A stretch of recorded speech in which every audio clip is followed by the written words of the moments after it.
Okay, I have a little observation right before. I mean, well, this is part of Mike Judge. Start I'll say, hey, Dave, before we talk about our friend Mike Judge, because we now call him our friend. Great dude. Do you accept cookies every time you see it?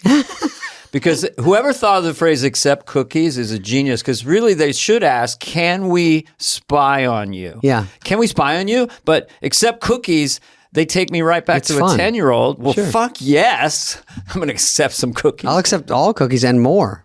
But do you sometimes go, if I don't accept the cookies, whatever I'm looking at won't be as good? Like They'll take out the good parts. They'll take out the good parts. It won't be as good. So I'll accept cookies and get the really good article. No, I do it on Instagram and it says, oh, do you want cookies? It doesn't matter if you want cookies or not. And I go, no. And they go, okay, bye. And then you're just off the website, I go, well, so it's sort of, I have to. I think they should change it to, how about a brownie? And then you say yes or no. Hey, how about a brownie? Well, is it like a cookie though? Yeah, like instead of accept cookies, how about a brownie? And you go, yes. And then they spy. They get legally can harvest your information and sell it to people all over the world. Yeah. And They should say, a brownie is a harvesting mechanism. We spy on you while you're in the shower and while you're on your laptop. And I go, well, that's fun. I just want to read this article about, I'm just Khloe trying Kardashian. to find the best route to drive to Big Fork, Montana. I don't need you going into all my personal details, looking at my apps, okay? I just want to see pics of J-Lo's wedding nuptials. Going with Affleck, he's a doozy, let me tell you. That's forever. I love those two. All right, so Mike Judge, great guy. Here he comes. Mike sweetheart. Judge. Worked on SNL, so there is a wispy connection. He did Milton. Yes. We get into that hard. He did Beavis and Butthead for us, which is great because it's so cool to see him do it in person. I know, because he's unassuming and shy and sweet. And then when he goes into Beavis and Butthead, it's kind of magic. Yeah. And then he did Hank from King of the Hill, and his eyes were all rolling around in his head. And so just to see him do it, and I told him, it's just, there's something about Beavis and Butthead that is endlessly funny. It's kind of like a Tarantino movie. Just two idiots looking at hot dogs.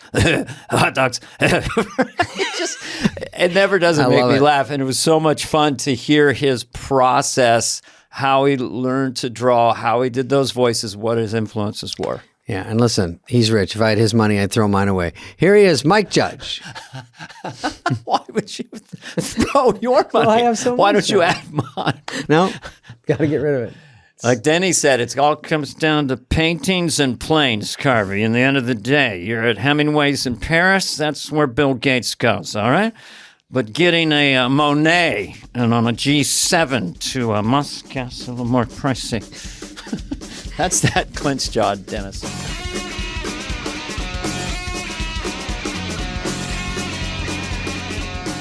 So why would you want to get out of California? I mean, was it the homeless and the regulations and taxes, or is it just like being gunned down in the streets? This place is like the Purge, dude. I see a guy in the street, his pants are around his ankle, and he's screaming on my way to the grocery store. It doesn't ding me. It doesn't change my Every time I see that, I go, why is his dick bigger than mine? That's all I can think about. They always have full heads of hair. If you're homeless. I know, they have a full head of hair, and I can't. I eat right and exercise. We'd and have to hair do falls like out. You won in other ways. A vodka a day. Yeah. Something about that creates pheromones. They're great something. hair, and I go. What, you know are we what? on camera live for Greg to see? Like how did Keith Richards has all his hair, right? He didn't get hair plugs, did he? Who? Keith Richards? I'm just thinking of like No. other junkies. He went bandana. So the big bandana forgives everything.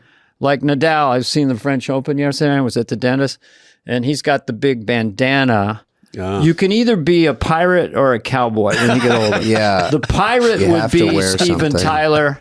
It's all distracting. It's all jangles and all that stuff. And then the cowboy would be Jeff Bridges and Mickey Rourke. Just get a rough and tumble. So which one are you, Mike?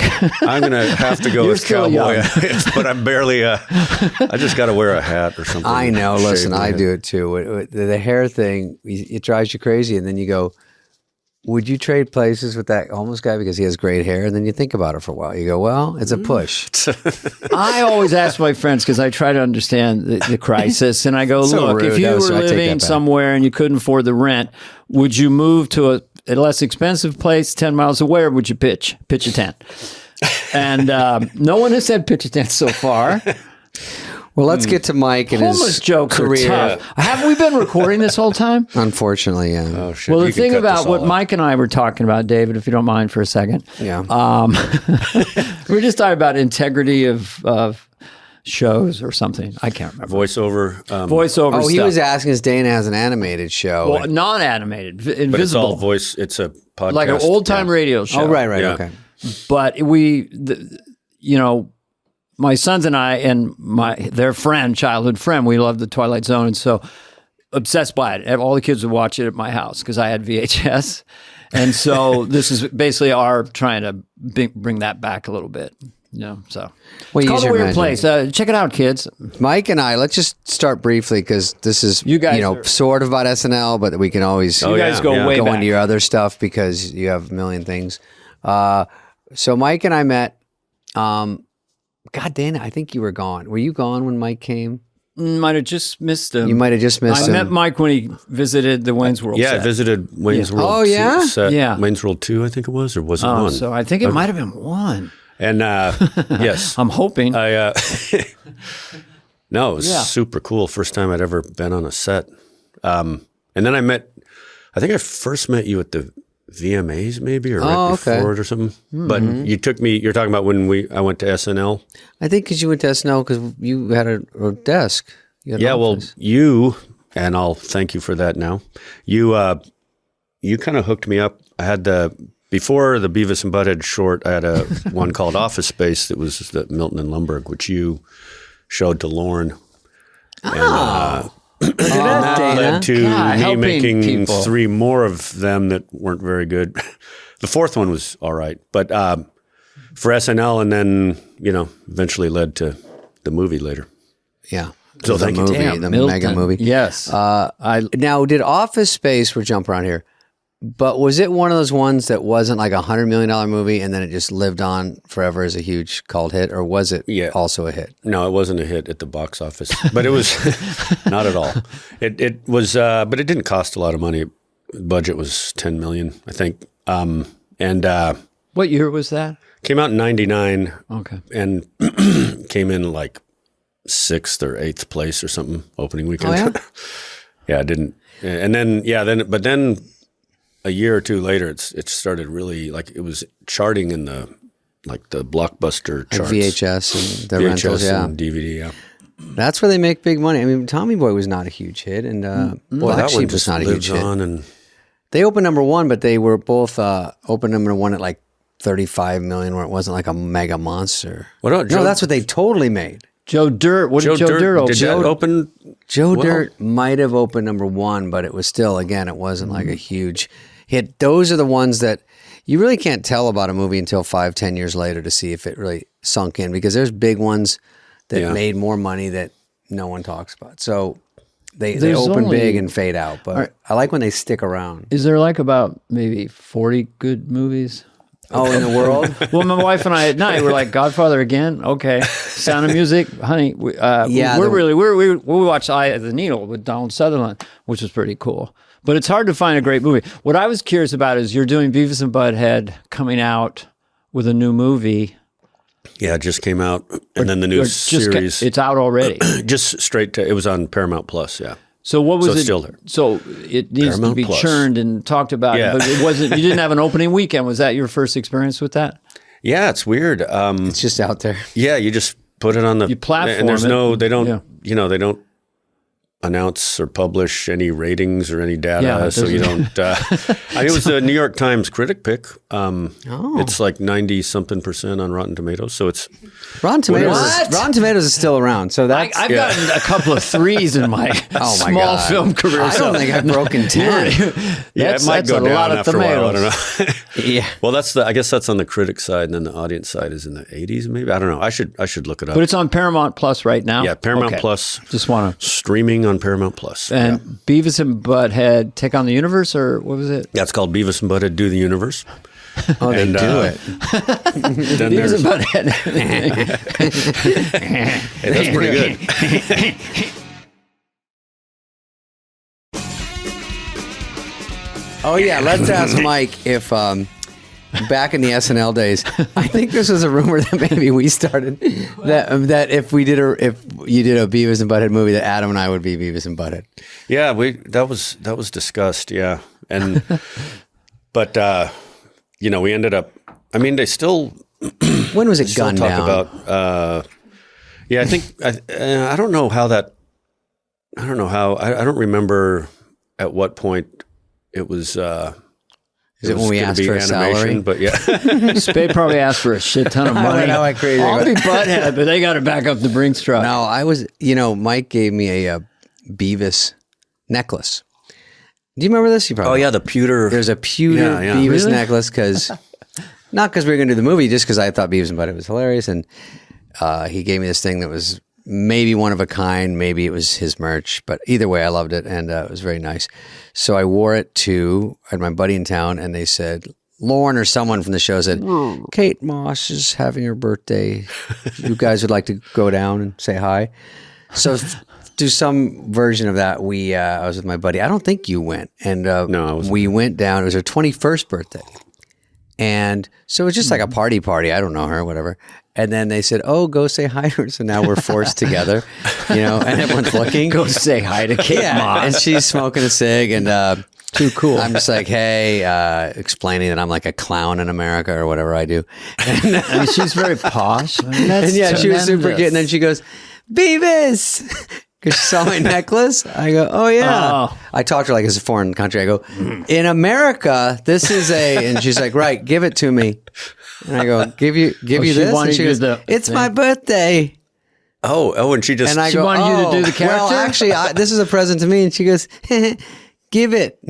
And I go, and everyone's looking at her like, what the fuck are you waiting for, dude? So I Did you give her have the anything? goddamn necklace. Can we hear it? What? Didn't she want? Oh, she wanted the necklace. Yeah. I thought she wanted you to do the character. No, she wanted okay, the got it. necklace. She said, "Give it to me." Yeah, and she said it 10 times, and they go, "It's her birthday," and I go, "All Give right, it all right." to So me. I I'm gave Kate it to her. Moss. Yeah, these models, they're not entitled. I at know all, are Johnny they? Depp. Now She give got it whatever to she me. wanted. I was like, "Need any cash for the cab home?"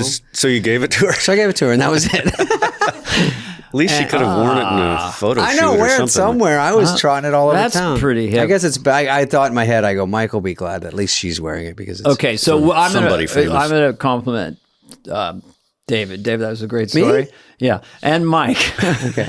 Well, anyway, I am a fanatic. There's millions of us for Beavis and Butthead, Yeah. and I was at the time doing Wayne's World, but I have total appreciation for Wayne's World. But I thought, motherfucker, that's funnier than what we're doing. It's sort of similar, you know. Well, because it's I don't know about the that. not the abstraction of just two characters, and I want to know how you got connected to them. Maybe you said it on other podcasts, but Oh, sure, just I can standing try. there and I guess looking at hot dogs and dogs for like a minute, that kind of humor just really resonates with me. It lasts. Right? I could see it right now if you showed me 10 seconds of them. He said balls. I mean, just that with no real. I don't know how to describe that kind of humor. Well, they also got to watch videos, right? And then they make fun Yeah. of videos, which is genius because that's what people do at home, and it's Yeah, But the rhythm of those guys, I know you probably. But how did you? And you're attached to them so completely, and yet here you Yeah. are, kind of just Mike, a regular guy. But then these characters come out of you. It's just it's like magic. It's like a magic trick. Yeah, I don't know. Like it, I mean, it's hard to. I don't know. As you know, having done great characters like you, Thank I don't you, know Mike exactly Judge. where it comes from, but like it. But with this, I guess I was. I'd done. It was the fourth short I had done, and I don't know. I had drawn them, and just look. And I was trying to draw somebody completely different, and it went a different way. And I kept. Like I'd drawn How many Beavis. drafts of the Beavis and Butthead draw? it Was looks there like they're not finished. Yeah, they're not finished. They're never- Well, that's the thing. Like I wanted them to actually. And now I'm not a great animator at all. I was just, but I wanted them to look like they were drawn by a deranged 14-year-old or something. Like I wanted it to. Yeah. And I also wanted like on the original Charlie Brown's. I love the way Pigpen just he was animated kind of messy. sloppy and Yeah. messy, and he had this like. I was imagining Butthead's hair like that, and I don't know. Then once I drew them, it just seemed like they just can't say And then anything clever. okay. They're just like, Yeah. there were guys that kind of different people that I knew growing up in Albuquerque that just, I was like, are they really that dumb? Like, Yeah, just saying like, little is it possible? snippets of Like, sentences, nothing really. How do you Just rudimentary How do you humans. like? Can you read at all? Like what? Like, and yeah, I don't know. Just sort of and being, I'd done this short called Frog Baseball, and that's what started it all. And I watched it today. Oh God. Think you could do that today? Just to insert for just the lo-fi drawing of it, or the rudimentary drawing, it's really kind of postmodern in a sense. It's almost like Basquiat, if you're familiar with him. Actually, it's childlike brilliance, and I love Basquiat. Yeah, I love his stuff. Like, I also He's on next week. I also really draw loved like him. all the National Lampoon. I was really into all the comics that were in there. That like Buddy Hickerson, Linda Barry. Well, she was in Mary Kay Brown, like a lot of these, Mimi Pond, all these great, what was the other guy? Mark Merrick, but also, I mean, this is going to sound, I'm not trying to at all compare myself to great artists, but Beavis's eyes, I thought were like Picasso eyes, where they're all like, I always wonder where those came from. And that's such a specific choice, and it gives the characters so much. So they're like cat's eyes that are slanted. Yeah. Like right? when I was in high school, I took it was like a art, history elective or something like that. And I used to just start drawing Picasso stuff in my notebooks. This makes sense. I don't draw to very me. well. I'm just sort of like, I was never like proud of what I draw, but I would draw. Occasionally I would do a pretty good caricature of a teacher or something. But yeah, with Beavis, I had his, I kind of did Picasso eyes on him, which none of the other characters in the show have. It's like, Mickey Mouse is Mickey Mouse, but then all the side characters are like, they had to commit to them. Yeah. But this totally makes sense. I saw Basquiat in it. Now you're bringing up that. I mean, like the long jaw and the teeth of it Butthead? It's like, Beavis has that. Yeah, and then Butthead has the gums and like the braces. alligator kind of thing. Yeah, and I wanted to animate his mouth because, like, when you have braces, like people when they're smiling, their corners of the mouth don't really go up unless it's a huge smile. And when you have braces, you kind of go, you're going like that. So all the time. Yeah, when he laughs, his mouth is like going down. When it became a show, I had to just all these really animators way better than me. I'd say no, they don't laugh like they'd have them do shoulders up and like no, that's not how they laugh. They laugh. You got to animate. Does it sound too highfalutin to say it's kind of what you're doing is artistic? Because anyone could draw something real. Well, but to draw surreal that creates the whole is greater than some of the parts. Yeah, like in animation, maybe if it was a contest, like who could draw the most perfect person, but luckily it's not. So it's like Simpsons look weird, and you just picked a different sort of interesting look. It doesn't have to be perfect, but if you buy into it and the voices match up, then it's bought into. It's well, that's the thing also. Like I could have, and still to this day, I mean, the new movie, like we have some incredible people worked on it that it looks pretty epic, but Beavis and Butthead still look like themselves because anytime in the past that we tried to clean it up or it just stopped being as funny, I think it's true. Like South Park, there's just, when those four characters, if it got too fancy and was, if you animated them 3D, can we draw a line from Beavis and Butthead to South Park, both being brilliant shows? Yeah.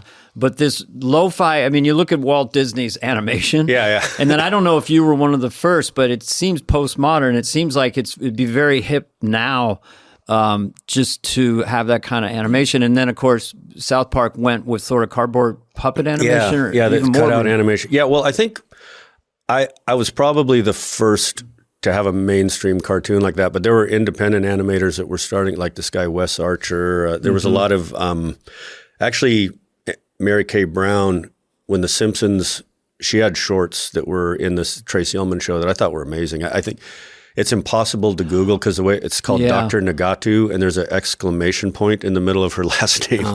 And but anyway, there were people doing it. Like I wanted to, I read National Lampoon and think, man, how come this stuff isn't animated? Like this kind of this sensibility and this style of drawing. And so that's what I was trying to do when I was animating my shorts is to try to. Can I ask you a technical question that I think also led to the magic of it. So Milton and the first, Frog and the whatever was Beavis and Butthead. So you had a 16 millimeter. Got a Bolex. So Milton is like moving. There's a shimmering. Yeah, is that intentional? Every drawing. Well, what I did with Milton. If you want me to get in the weeds here, this is what we do on this podcast. Our fans are really smart. Our fans are mostly animators. They call it a boiling. Yeah, it's called a boil. Every 2 frames is a new drawing, no matter what. So I did that way. Yeah, and then was it for time's sake or finance sake or an actual artistic choice? It was to give it partly movement. I would say I was a little artistic, but really like I didn't have cells. I did that with color pencils and ink. So to only move one part, you need a cell. Back then, you did an overlay. I hadn't tried working with that. So I had like a cutout, like his desk is a overlay, cut around the corner of the cubicle. So you're drawing this thing, and you got this camera on top. I'll just do it real lame. I'm putting a new piece of paper underneath it every time and clicking. Give it some fun. Click it to give it movement, just like stop animation, claymation. Is that what you do? Click it? You click it, you go like click. Just if it's when you, that one I shot on my Bolex. Then when I sold that one, I don't know how much it cost me for the film and everything was like, and for the camera, like probably $700 or something. And I sold it I got $2,000 for it. So I said, okay, next time I'm going to rent time on a camera. And so I shot it on my later stuff. That was the only one I shot on the Bolex. I could see why SNL would love Milton. Yeah. Because it's, we thought again, it's like doing whatever, working class people, what's their life like? And the torture of being in the cubicle and the boss who's a dick, When you do Office Space off of Milton, first of all, it must be hard to make Milton a real character and try to capture it. But Office Space had so much more going on that Milton wasn't even, that you got a whole great movie out of it without just going, it's the Milton movie, Yeah, well, that's actually, it started out, Peter Chernin at Fox saw those shorts and said, this should be a movie. And so it was going to be a Milton movie. And I just I couldn't wrap my head around like I don't want to know what he does at home. I don't I didn't see a whole movie centered on him. So they had writers come in and pitch it and nothing really landed. And then, but they kept wanting something. And then they said, well, what if you make it like an ensemble cast, like the movie Car Wash? And I said, oh yeah, that's like, I can do that. Car Wash. Well, I guess it's like a workplace comedy, basically. A workplace comedy. That's probably wasn't even a term, workplace comedy. Boring cubicles. Yeah, but I was going to animate like a series of like vignettes of office characters, like cubicle characters. So that's kind of what if Beavis and Butthead hadn't happened, that's what I was going to do next was more. Well, it was nice. It's almost like an indie filmmaker doing a film low budget in one location because the cubicle was very simple but super effective. You had the guy at the desk and the guy at the door. That was it. Yeah, a lot of I'll answer for him. Limited animation abilities. What would Mike say, David? Well, to that say question? A lot of times you get on MTV or Comedy Central and you're a victim of the budget. So the budget is so low that South Park makes them look cardboard because that's all they can do. And then so you can't make it so professional. And then indirectly, it just sort of turns into a hit because of the not cheapness, but it makes a there's a charm difference. to there's a charm to it. Yeah. Well, also you can't animation now, or at least a few years ago, would be like, okay, wrap. We'll get it out in 3 years. We'll see you guys. That was a great read. Love you all. See you in 2027. So I think part of obviously South Park has that. Can I go back to a 2001 question? Oh, sure. So when the monkey gets the bone. What? Go with this, Mike and David. Yeah. The monkey gets the bone, right? Oh, is this a movie 2001? Yeah, I'm referring to the monkey going, because the monolith put the thought. So it's like going like this, and then it starts hitting stuff, using it as a weapon. And there's that moment of creativity. So I'm thinking of Mike, young Mike, does these two goofy characters, rudimentary, Van Gogh, Basquiat. And then wherever you're going to draw from with the monkey with the bone, it's like, what do these two guys sound like? And I don't know if it was over time or an epiphany, but the voices are so peculiar, so rich, and so bizarre. So where'd they come from? And if you don't have an answer, David will answer. No, I do have an answer for, well, so Beavis actually, so when the guy that I was trying to draw was absolutely nothing like Beavis. He's actually an engineer now, and he was a straight A student. And he was a funny name, Beavis. He's a brilliant guy. He was not named Beavis, and in fact, he was super nerdy. And we had in calculus class, he sat in the front, and I remember you can cut this story down if it goes too long, but no, I love it. Like, Crazy. No one had ever heard of a hot teacher. Like, it just didn't happen. And this friend of mine's coming down the hallway and goes, "Have you seen the new math teacher? Oh my God." And I'm like, "Yeah, whatever."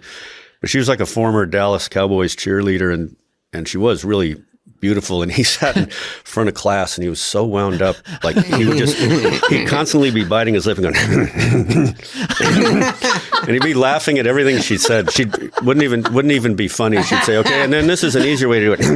Explaining algebra. And he was always kind of looking back like, That's hysterical. and so Can I hear that voice one more time?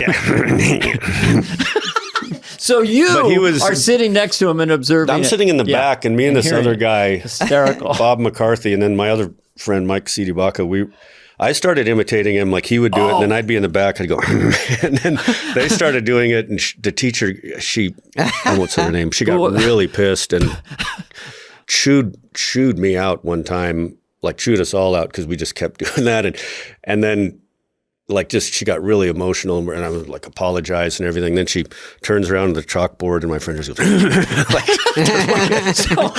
So I have two questions. One was, so the guy doing that in the front row, he was doing that to repress his absolute horniness for the teacher? That's what it seemed like. Yeah, he was just so wound up. And when you did it for your friends, did he talk, or was just that one sound? It was just the sound. All I would do was the laugh. Okay. And but he didn't really talk like Beavis, but I was trying to draw him when I ended up drawing Beavis and Butthead. They were both attempts to draw him, and it was kind of going a different way, but I thought they looked funny. And for some reason, I drew Beavis with a lighter in his hand. And I was just imagining him just fire, on fire. He likes fire. Excited. Like it's just this scary, like there'd been this guitar player with Delbert McClinton who he had, I used to be a musician, but I remember he just was looking at some guy and he said, "Boy, he'd start a fire."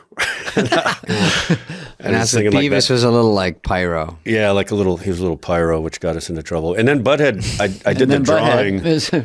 So you're a scientist and a musician, but anyway, Butthead. But so I just was looking at the drawing and just thinking like, what would he sound? The idea of someone just laughing all the time, I'd seen it.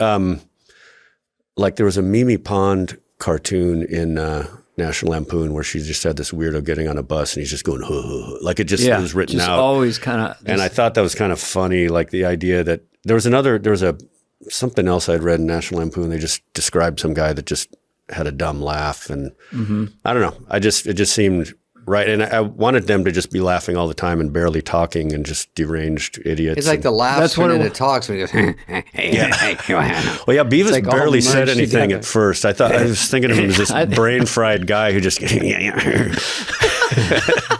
just goes along with it. Yeah. He's had balls.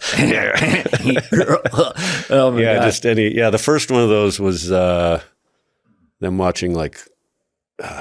I had them watch a Barry White video, which they put it in, and there's like, videos, like the horniest. But one of the charms of it, and Wayne's World had it a little bit, but was that they're generally having so much fun. Like the two losers in town are having more fun than anybody in the town. Yeah. It's by the way, my daughters. Like Wayne's World a lot more than Beavis and Butthead. Really? My son wanted to come meet you. Totally changed my life. Blew my life. Beavis and Butthead, the movie, all of it. Blew my mind. Oh, wow. You go, what about Wayne's World? He goes, life stayed the same. Oh, Wayne's World. He goes, that wasn't so funny, Dad.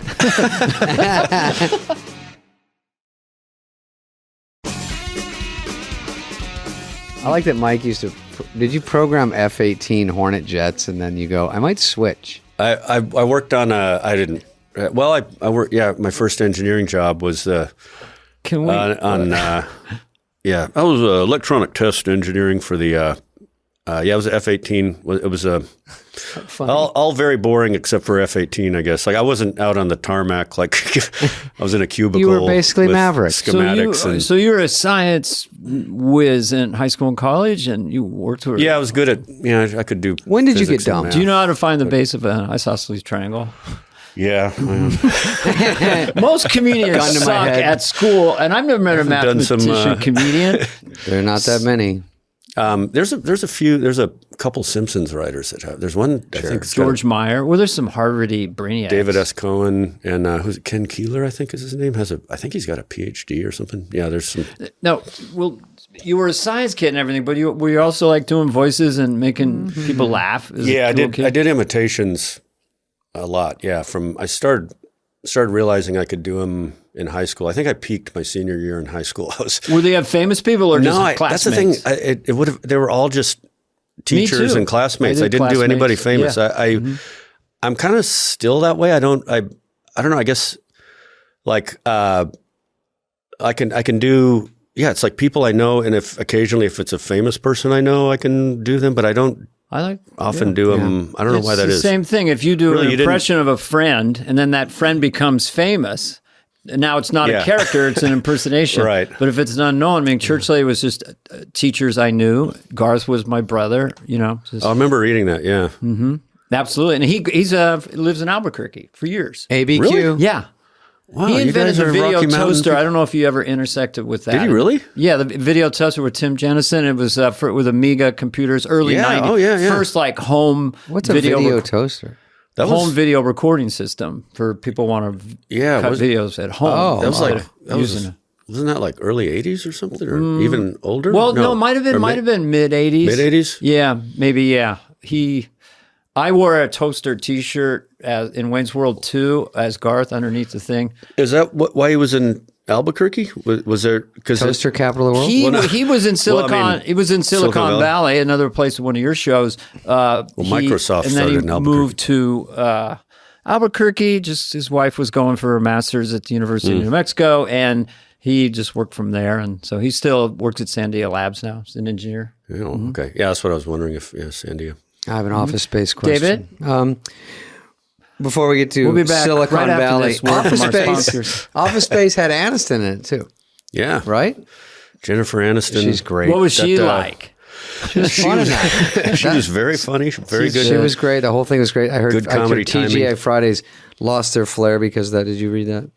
Yeah, they publicly tweeted that it wasn't because of Office Space, but a waiter, waitress, whatever you told the second AD told me that she asked someone at TGI Fridays about that, and they said, "Oh, after that movie Office Space, we ditched the flair." Drop the flair.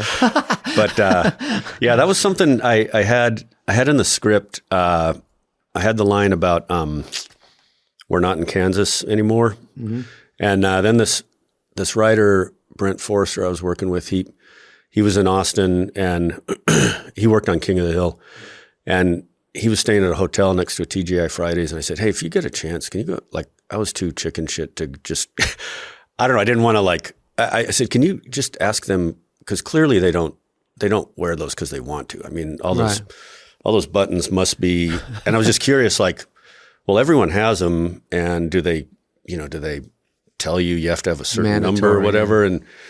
And then he was about to get the car to the airport, and I said, "Hey, did you ever get to TGI Fridays?" And he goes, "Oh yeah. They're actually called pieces of flair, and you have to wear 15 of them." And I was like, "Oh my God, how long have you been sitting on this?"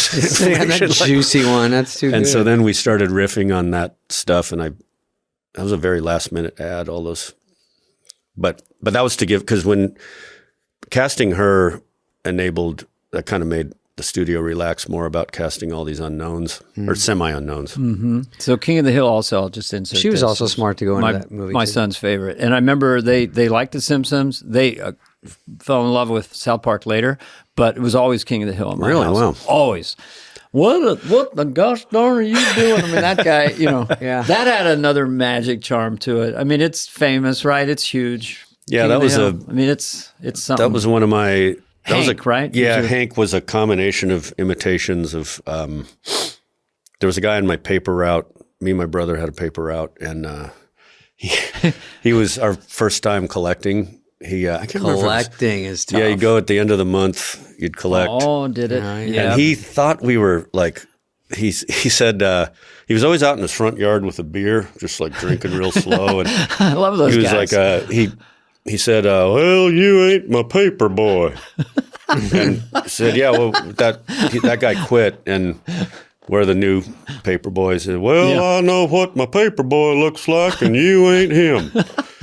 And then he said, yeah, we're not saying You have we're to see him. his face. We're the, His eyes are getting very big when he does yeah, that. he had that kind of far away look. Looking around. Yeah. And he brings his wife over and says, Marcy, come here. Is that the paper boy?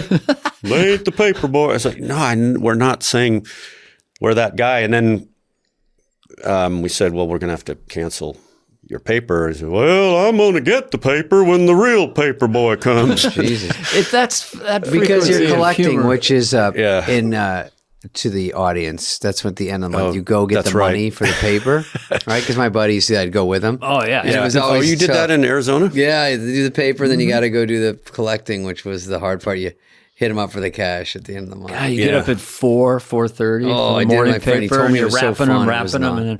But that this was show was so charming because it wasn't political, it wasn't Yeah, violent. it's just easy. It was small town charm, small town stories. It's just a real. It's hard to get that right, though. Yeah, and make it funny, really It was, funny. yeah, I mean, we had some great writers, but it was Greg Daniels is Greg, yeah, Altshuler and Krinsky. We had some really great people on that, and it was just like kind of down home, like because The Simpsons was so. I love The Simpsons, but they're going into outer space and whimsical, taking and advantage cutaways of to everything things. you can do in animation. Yeah. I chose to not take advantage of any of that, but Yeah, yours might as well have been a sitcom. yeah. Well, that was what stood out. But let me ask you a question. So you're drawing the main characters, and you kind of in your head have an idea how they sound, and then it's a series. So are you passing out other voice? There's other voice actors in there. You're doing like 3 or 4 of them. Or? I did Hank and Boomhauer, the guy who talks gibberish, and that was pretty much it. How does Boomhauer sound again? That was based on I have told this story on it, but it was Not on Fly. based on a couple different things. But the one that I would go to, the guy when Beavis and Butthead was going, I didn't have an assistant like for the first year of it, and anyone could call, I guess, and get my And just my talk to you. voicemail, and somebody had called complaining about the show, and it was this like just hillbilly deranged dude, and he thought the name of the show was Porky's Butthole, and Really? and the call, I still have it. He goes, well, I've been calling y'all about a month now. Grab about y'all. Remember the time that dang old friggin' old Looney Tunes come on, you put on a dang old Porky's friggin' old butthole. And I couldn't. He's like, you gonna sell driving them commercials, them damn old kids with Porky's butthole. Y'all get. And he's just like, I couldn't. He seems to be complaining also that it's also because they would mumbly. start the show like 2 minutes off or early to get people who are channel flipping. So he's saying like, y'all be 3 minutes late last time, going 3 minutes late next time, and y'all would drop name out with Porky's butthole. So you pick up Porky's bits and pieces butthole. I from don't know it. how you get that out of Yeah. Beavis and Butthead. I just think it's like cartoons, Looney Tunes, Porky. Oh, Yeah, I Porky did this Pig. one based on C. Riley, right? Like really insecure guy, right? Like we could have fun and everything, right? That'd be cool, right? Who's John C. Reilly? I base it on him, but I exaggerated it. Like, Oh, you is know. it? Yeah, it's That part of my does sound like scripted a- podcast. Was it before he was famous? Or No, I just took it from, it was 3 idiots in the scripted podcast. The one's the ringleader and goes, what do you think? You think Claude's like a baby? Yeah, he's pretty much like a baby. I think he's kind of gentle. Like, he's like a dead baby, right? So that was, it's basically you take the source material of that, in your case, and then Yeah. you just extrapolate it out and Make a exaggerate funny it. version. Yeah, like Yeah. how did Joe Dirt sound? Like me. No, he had kind of a twang. yeah, He had a twang. southern twang. Hey, boys. You're going to stand there owning a fireworks stand Yeah, there you go. and tell me you don't got no Roman candles? you were like the first person to really do the mullet redneck Yeah, that was the first kind of You know, I mullet think it was movie, in a way. it was accepted because I wasn't making fun of the South. Really, I was actually the guy was Super the charming. good guy, Yeah. and for once I wasn't sarcastic. Yeah. and mean. No, and he was stuff. the hero. I was Yeah. trying really hard to get through life, and something about that clicked with people. There's no other explanation. I think likability goes a long way. I think, Yeah. I Joe love Dirt that was movie, just a though. likable character, and it didn't shit on the South or make fun of it. It didn't wink. He was sincere. Yeah. Looking for Yeah. his parents. and bullied, and a lot of people are bullied, and so when you get Yeah. you see that, you And a sort of great relate. name. Joe Dirt. That's just a great Joe name. Dirt, yeah. Joe Dirt. You know, Yeah. well, I know the movie I'm in. David Spade is Joe Dirt. In Okay, or with a out, mullet. yeah. Cha-ching. Yeah, I love it. So when you're casting other people, then you show them some animation and some ideas, or you let them look at it, or how do you get them in when you're so connected? What we did, it was that was the first time I really cast something, and we had standees of the drawings. Okay, So my drawings were very still are like really Basquiat. crude drawings, and when Yeah. you blow them up to that size, they look even cruder. It's like the shaky pen. But we had these cutouts, and I wouldn't look at the actors. I would look at the drawings when they they're spoke. so they So they're in, and you're Yeah. looking just at the because standee drawing. it doesn't matter what they're what none they of- look like. what they look like or what they're doing with their face. or how famous or anything. That's It's just not the end. So of you it. hear the Yeah. voice, and you're looking at the thing without looking at them, and then you do the Eureka moment. I mean, how many audition Yeah. for a part? Quite a 5, few. 10? I mean, they'd narrow it down, and Greg and I would listen to like the final ones. But it definitely, like, I think where animation goes wrong a lot of the times, especially when they're trying to cram celebrities in, is that there's that thing where the sum is greater than the parts, but where the voice and the drawing come together in a way that just fires clicks. on all cylinders. Yeah.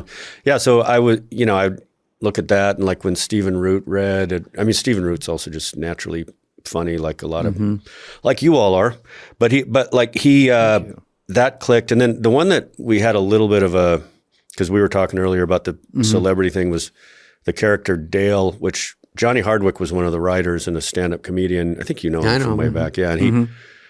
And he was one of the writers, and we had him read, and it just fit that, like, it was just something popped. Yeah. And, there was a lot of, they just kept pitching celebrities doing the voice, and none of them really Not their clicked fault. that It just way. Yeah, didn't- not their fault. it's Yeah, not they're a great match. actors. Yeah. It just doesn't fit the drawing. Also, it doesn't seem to help that much. Like, Yeah, because you nobody forget cares. once you Like, It watch only the show. counts You for forget. 3 seconds. There's so many movies that have famous people, and especially in the 90s, that, like, after Toy Story, it was like you have to have a big star do the voice. yeah, And is there's that so true? many Oh, failed, wow, yeah. huge budget animated movies that failed with huge stars, and nothing against the stars, but it's like you get this famous person and this animator, this designer, and there's no thought of of how it all clicks together.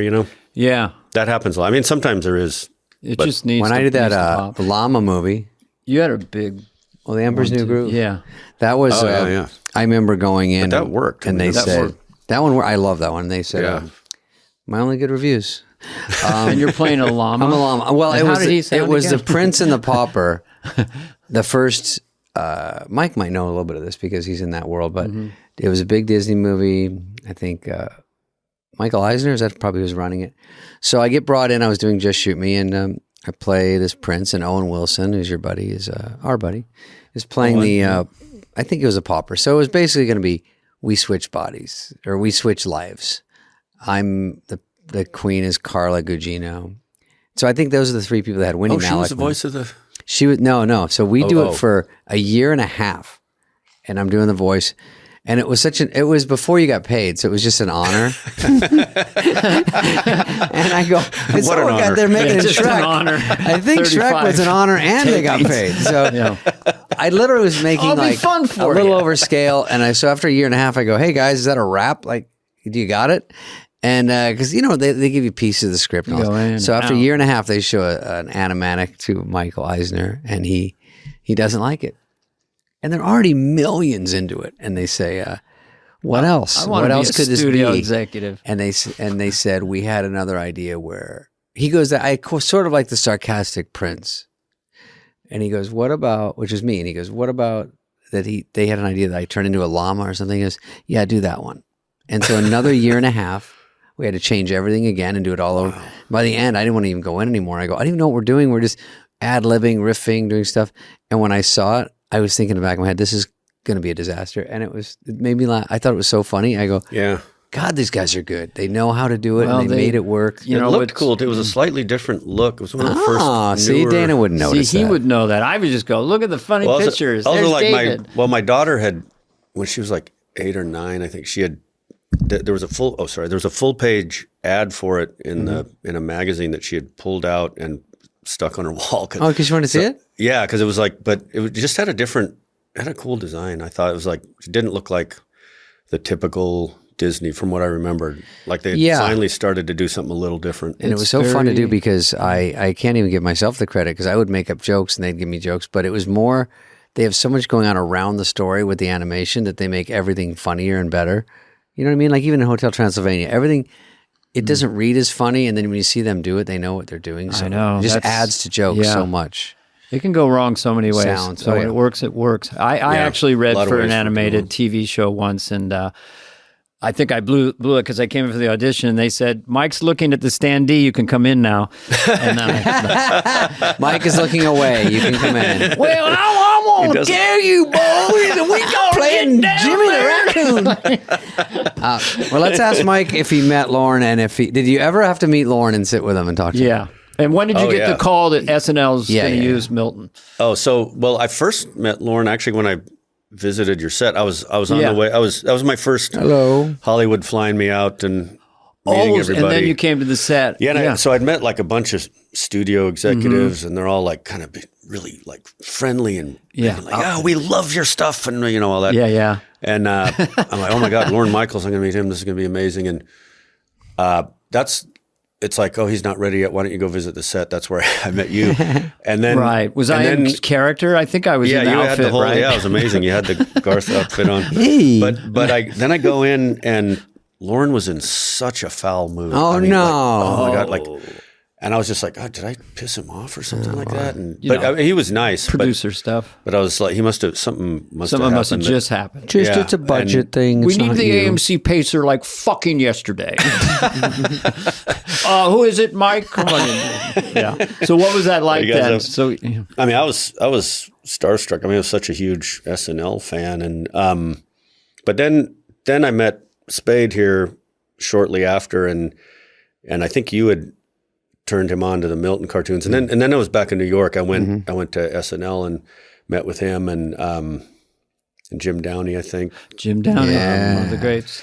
But yeah, I was. They gave me a office. I mean, I was in the thick of it with Beavis and Butthead, so I was. I don't think you're in the office that much, right? Because you just had one. But it was cool to come by and see all you guys. Like Norm Macdonald was a writer at the time, right? Yeah. Hey, you're going to write that Milton guy's great, Like, you never know what's going to happen with Milton. You don't say it's Norm, you just have a guy going, what?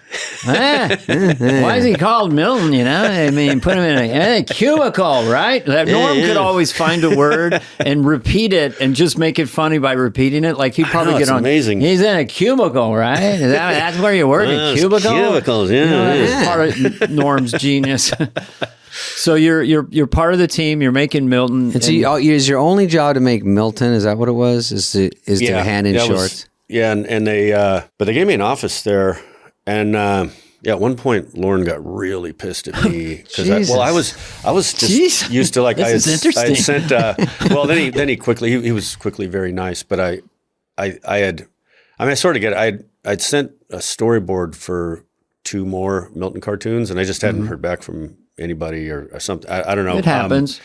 And I was called into his office, and he was just like, "What is going on? Where are these cartoons?" And I was like, "Oh, sorry, I was waiting for." And I think he wanted me to be more proactive, and it was a huge opportunity. And I think he thought maybe I was blowing it off or something like that. But he was very, very nice, and always was. Yeah, I did 3 new ones for over the. Did you not like them as much because it was a new crew working on them, or did you do them on your own first? I did it with just two animators and me, and we had to work on weekends, and I didn't really have the chance to edit them as much as I would have liked to. I don't know but it did give me a chance to kind of develop the Lumbergh character that Gary Cole played in the movie, where he's doing, like the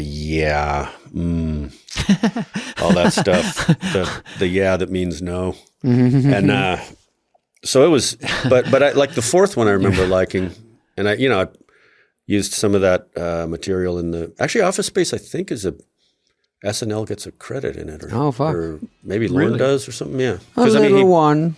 Is it possible that I could get maybe my something? name? It's an associate. Just wet the beak a little bit. Yeah, I just want to taste.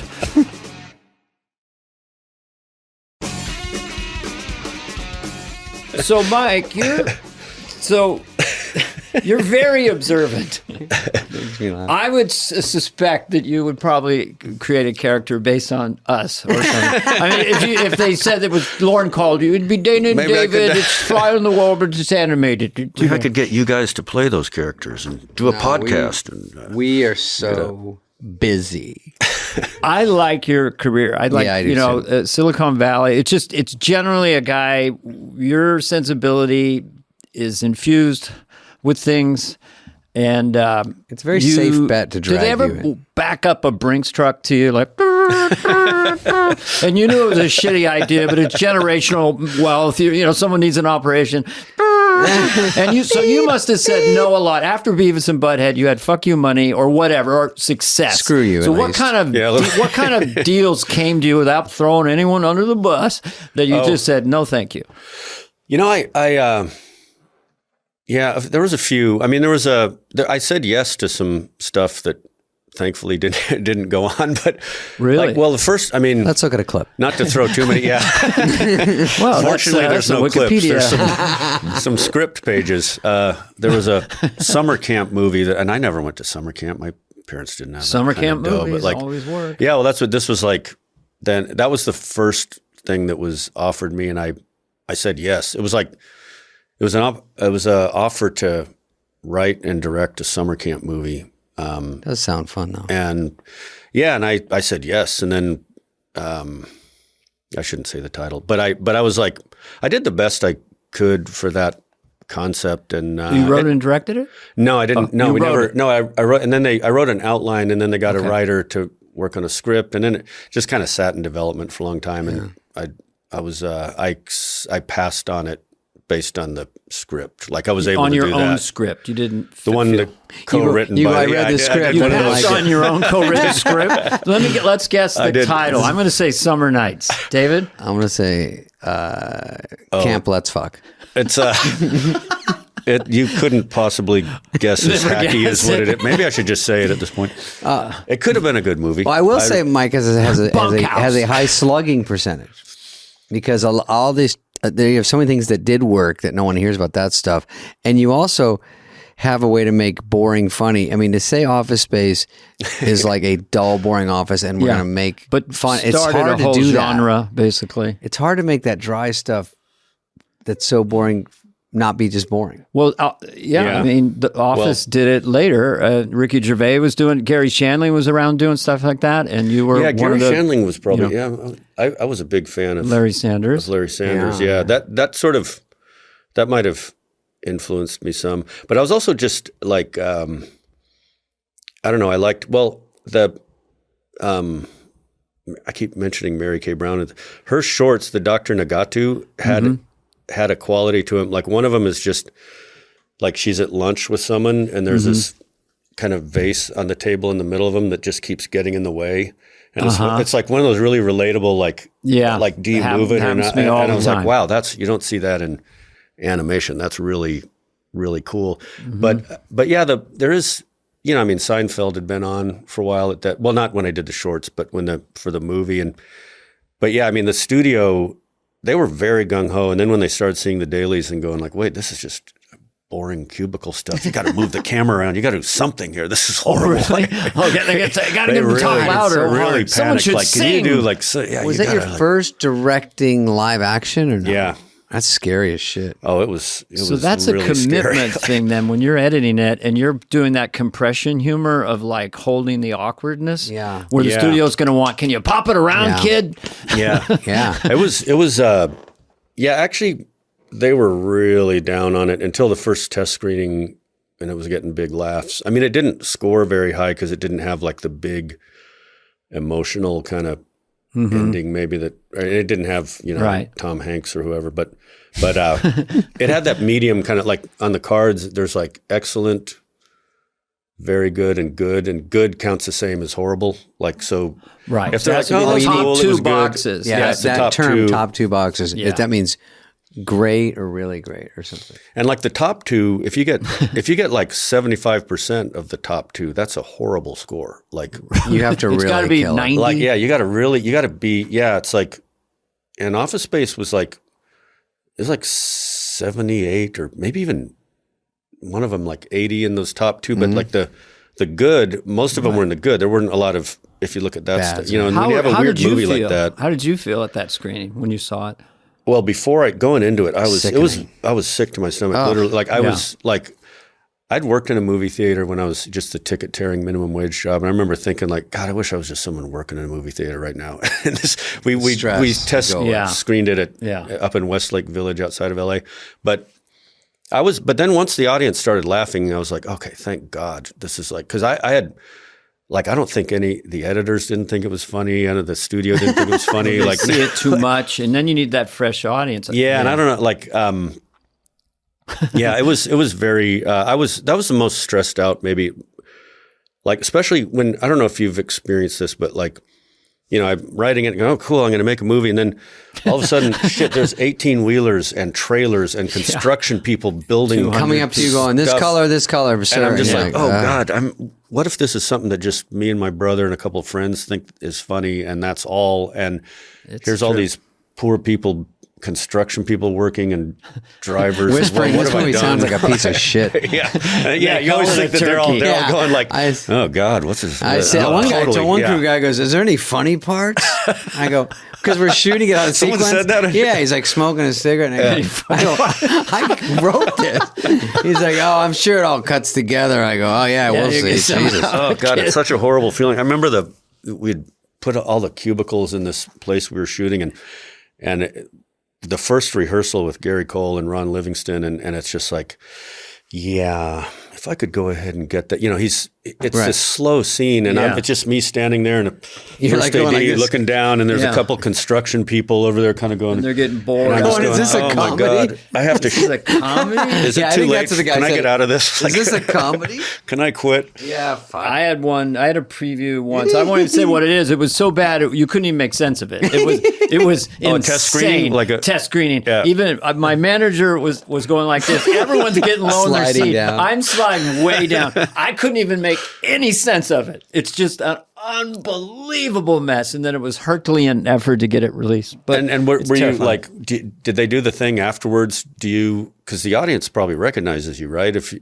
Didn't matter. It was when you're in indiscernible. there? We were in like D minus, or it was like the lowest score. It was like a 3 or something, because they do that thing where they get 20 people out of After the the random, 20, yeah. and like you stand behind them, and I remember the moderator, she just goes, "Who's heard of Mike Judge?" And like I don't know, like maybe like 15 of the 20 people raised their hand, and said, "What do you think of him?" And I just got up and Get the left. fuck like, out, yeah. I don't need to be put on trial. Well, in front I of a, figured it out that the moderator with the 20 people controlled the score. So after 3 screenings, was that the moderator? So I started hanging out with him. I rewrote the questions for him. Yeah. And I was like jiving with him and stuff. And so then it came up to like a 90. It shouldn't have been released, but I manipulated it. It should never have been released, but it got released. I saw one on Dickie Roberts that said, I generally don't like David Spade, but this was pretty good. And the girl gave it to me. She goes, look at this. And I go, why would I want to see that? She goes,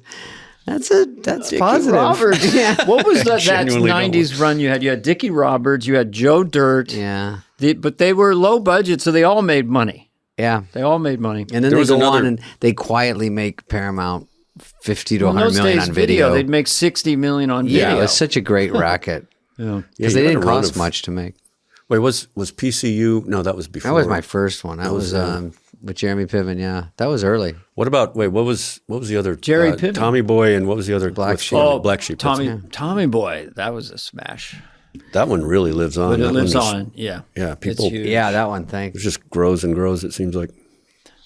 Yeah, that's good. Will, do you have any more? All right, we'll let him I go. had Hank down so good when I was watching that with my kids. Yeah, you got him down. Thank you, Mike. Mike Judge was our guest today. Mike I was enjoyed it. great. Thank you, guys. We didn't keep Really- him too long. We got him an hour. 'cause he's a Really, busy boy. really fun. I appreciate it. And Love you're seeing as you. nice as they say you Yeah. are. I don't.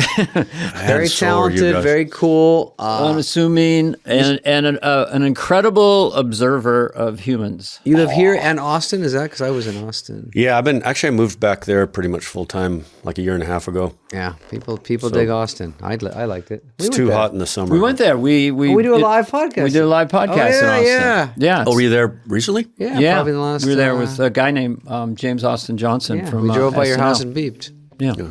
All right, we'll get him out of here. Thank you, Mike. Peace out. All right, thank you, David. guys. Thank you, Mike. Hey, what's up, flies? What's up, fleas? What's up, people that listen? We want to hear from you and your dumb questions. Questions, ask us anything. Anything you want. You can email us at flyonthewall@cadence13.com. Oh. Hey, David, you want to read our question? Yeah, Allie Jones, we get these questions from our lovely Questions. listeners. We get questions. Question. We don't have a theme for No. this. Yeah. Maybe we have Cajun Man do it. We got a question. Hey, David and Dana. My name is Allie. I'm 17-year-old. Oh, I like she's watching from Georgia. I wanted to know which album you'd want to be a fly on the wall when it was written. I know what Dana's answer is. Okay, let's guess. Let's play a little game here.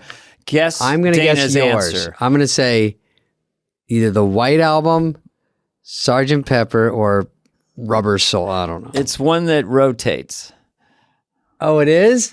An album that rotates, and it's named after that. Shit. Revolver. God, I was close. It was Beatles. It's very close. I listened to the whole canon of the Beatles when they remastered it, and I rediscovered Ringo's drumming as genius and Paul's bass playing because you could hear the bottom of the Beatles.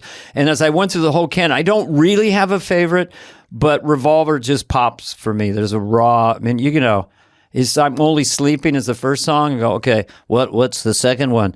Eleanor Rigby. Fuck. We Mega. had a few tunes. We sat across from each other. We put a face in a jar by the door. It sounded funny. I said Eleanor Rigby, that's how we did it. So good. Goddamn. But yeah, because sometimes you have fresh ears with music, like you're hearing it again, because I used to listen to music when I started in a beat-up old 62 Volvo. So when you get older and get a decent stereo, you go, oh, there was a guitar in that song. Because I can't hear it. It's all, my tweeters are blown. I have a Bauer Wilkins, because to me, a car is about getting me from point A to point B safely, and then what can I listen to? Because that's where we listen to music. I have a Bauer Wilkins. Maybe they could be our sponsor. But I'm hearing music for the first time. I heard Tiny Dancer by Elton John, and it's a 6-minute masterpiece. I had no idea. It's like I'd never heard it before. Give me that. Call me. I thought you said, lay me down, because she's a winner. I said that till I was fucking 48, and then it was which was last year. I knew I was there when Elton John played Marine World, and I knew the guy had to clean up the elephant shit before his. Hold me closer, tiny orca. Hold me All right. closer, tiny dancer. Orca. I'm a comedian and should not try to sing. Okay, so thank you, Allie, and that's your long answer. Yeah, Revolver on my side. David album was. Shit, I would go back to. If I couldn't do any Beatles, You don't have to. I would do, because I love the Beatles, but I would do some Elvis. I would do Highway to Hell. Led Zeppelin 2. Bowie Changes 1. Oh, a Zeppelin one to be Pink's- there. Fuck. Dark Side of the Moon. Maybe. I want to answer for me and for you. I know. have control issues. And I love Halen, and I love... Shit, man. God damn it. I'm getting stumped. Anyway, all good. It's good My stuff. therapist said I had control issues, and I said, could I tell you what the next question should be? Good night. Stupid. All right, thanks, Allie. So today's show, Julie Bowen. I was going to go, Julie Bowen. Okay, good. We'll start over. No, don't start over. I was inspired by your I liked it, Julie Bowen. What song is that? It's James Bond. Oh, okay. Dude, Bowen. Okay. I'm tone deaf. Julie Bowen. Come on, wake up. Come on. We got to get this I just podcast didn't know that going. tune. So she is Modern Family. She's done a million things. Happy Gilmore.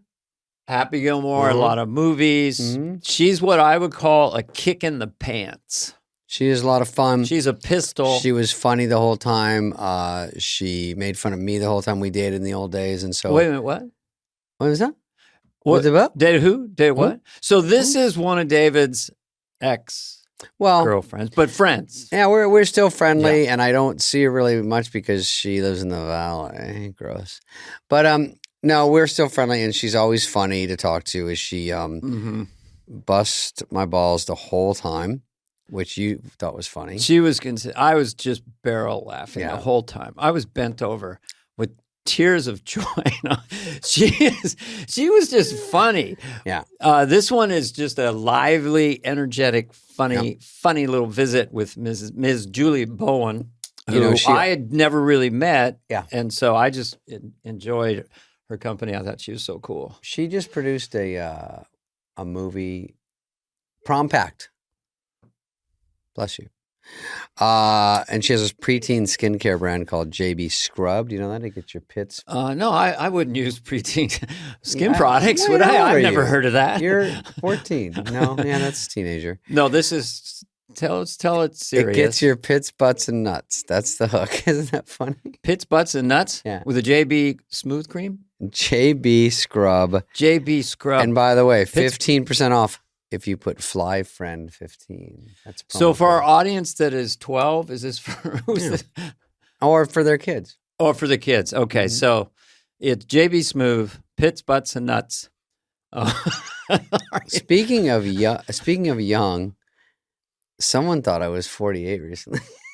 What? Your mom? Is that young? So I'm young. JB Scrub. And it's not to be confused with JB Smooth. Hey, I got something for this. Oh, these are my jokes. Remember, JB Scrub, rub-a-dub-dub. No. You could say in the tub. I set it up for you. Yeah. Oh, I didn't. Say it again. JB Scrub, rub-a-dub-dub in the butt. It's close. Oh. You know what? Let's let her tell you about everything. Here's Julie Bowen blabbing with these two Bowen, idiots. and wait till the fireworks start to happen between young David and Ms. Julie Bowen. No, she's Stay trying tuned. to start trouble with me, and I'm such a some fucking stuff professional. happened on this particular episode that's never happened on other episodes. I'll put it that way. Stop your car. Don't even drive listening to this one. Pull over and call in sick at work.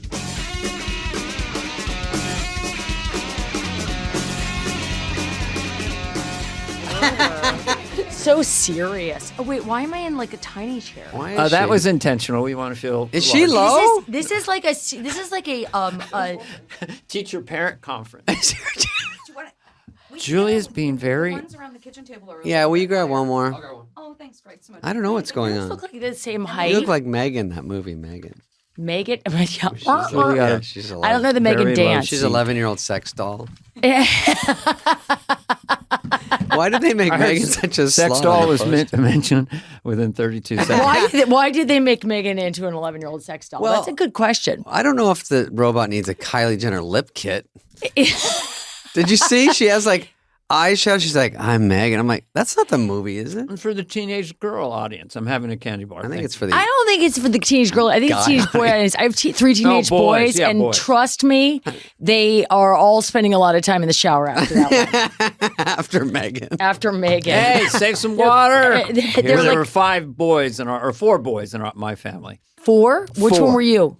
I was the youngest, so I got, Oh, so they ignored you. No, not necessarily. No, but in a good way. Well, Thank you so much. my This. sisters possessed Look, that I'm we like a all grown-up. bullied her. They go, Lori, we were all in our own lane. We were all Wait a just minute. There were 4 completely- boys and a a girl? little baby girl. How Catholic are you? Protestants. Oh. I'm a Lutheran. Protestant. We don't have sex and we don't make a lot of kids. My mom had 5 kids by the time You have she was 3. 31. You have 3 though, don't you? Anyway, I have 3, but I had 2 at once. That was, Oh, that's not right. on That's purpose. not your fault. That's not your fault. That's not my fault. when did you know they were twins? You're having twins. I knew, you know what? I'm not a hippie and I'm not like super fruity, but I'd had one kid.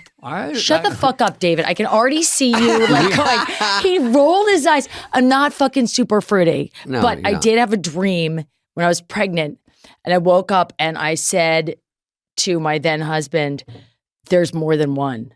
I had this crazy dream. He goes, there better hadn't be. I go, you're coming to this appointment with me today.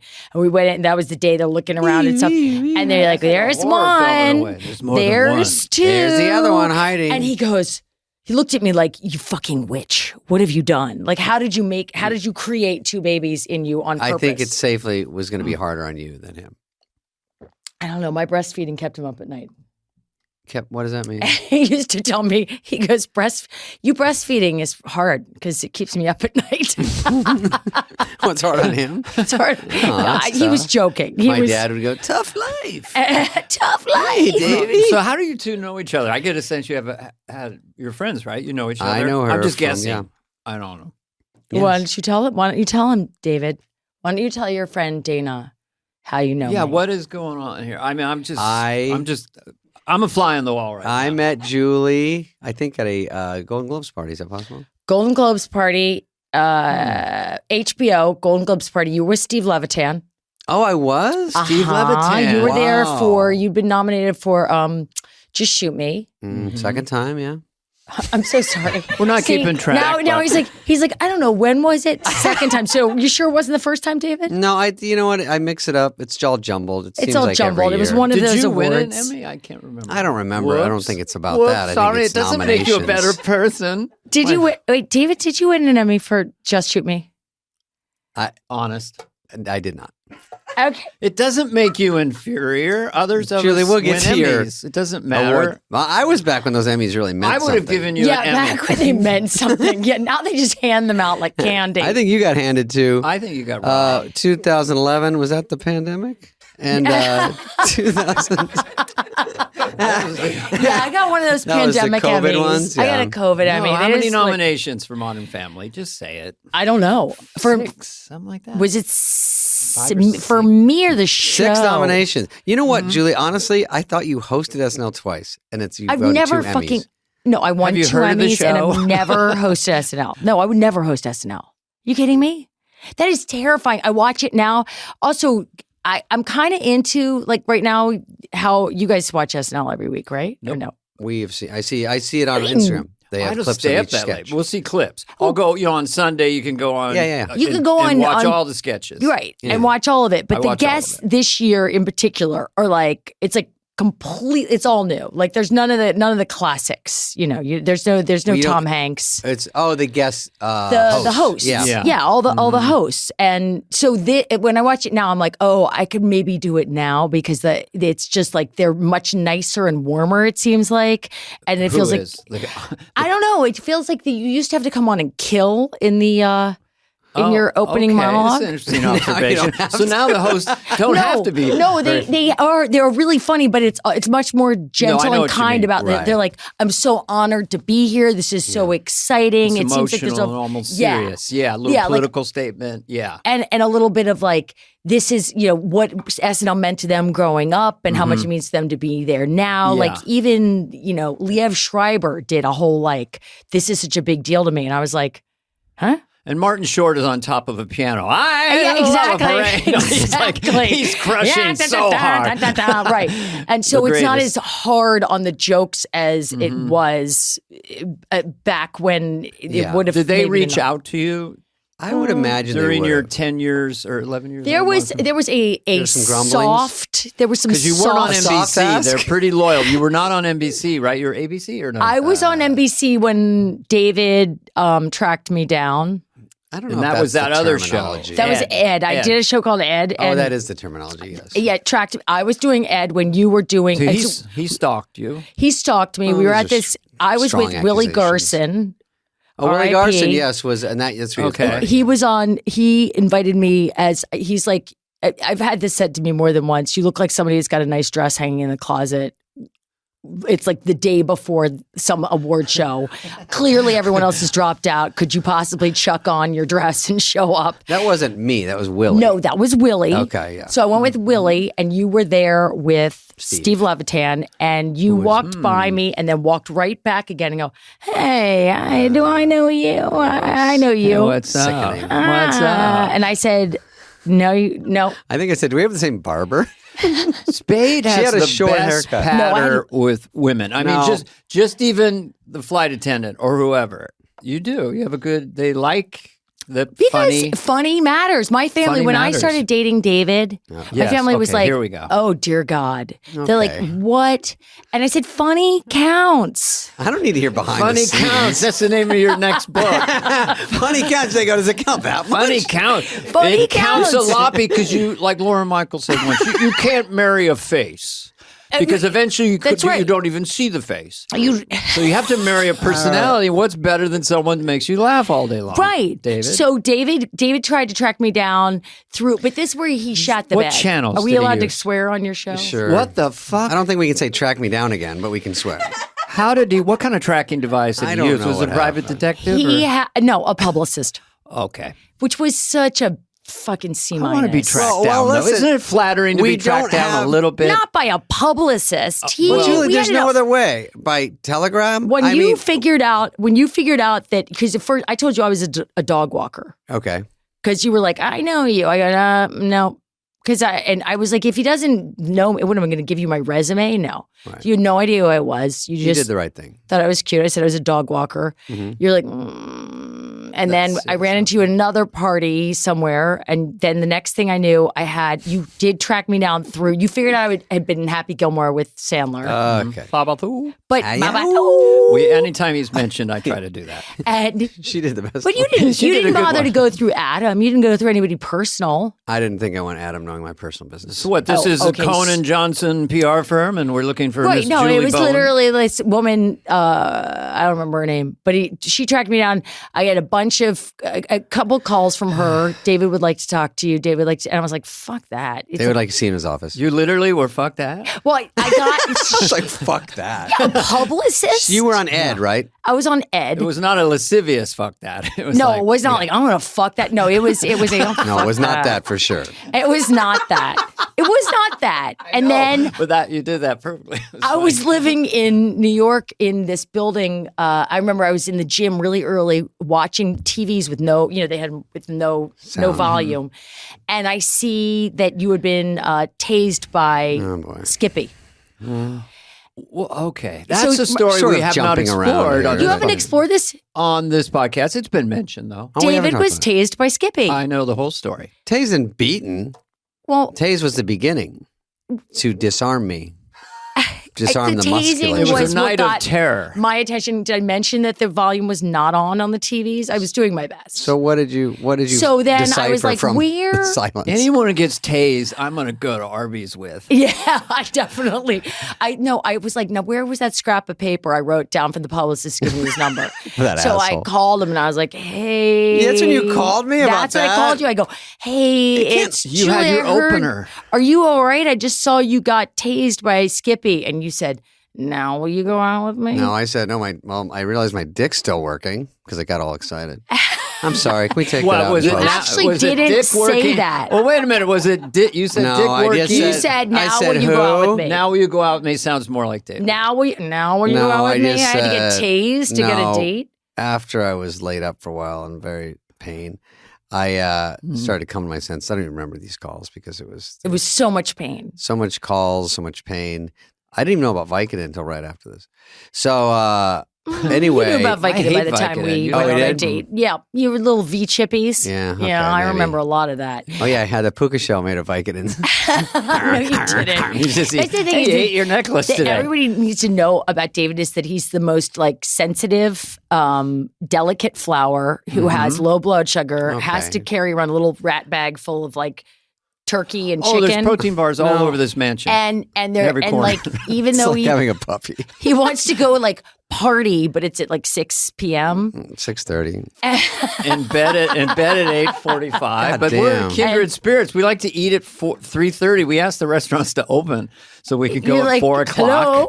But that's when I was on Conan. He goes, "This was a few months back." He goes, "Well, you've been doing this podcast with Spade. How would you describe him?"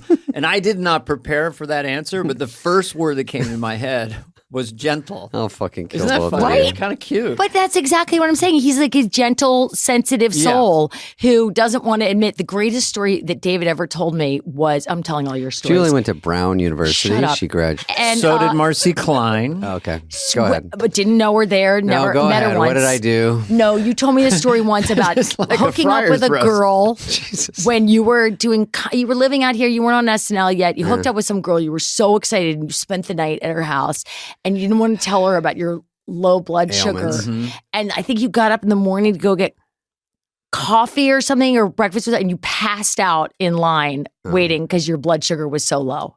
I think that And was you a were so Taco Bell. embarrassed. So ever since then, Well, that happened at SNL in front of Sherry O'Terry at lunch. It happened at Taco Bell when I was going to meet Sandler and those guys that played tennis in the Valley. At Taco Bell, I slid on the ground and slept on the ground and was out.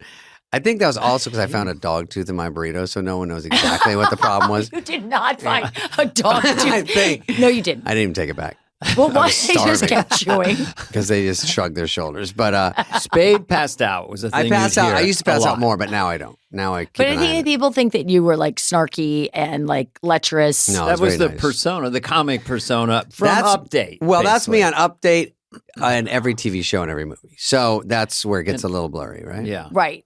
What are you sketching over there, I'm David? just signing my will. That's when he's nervous.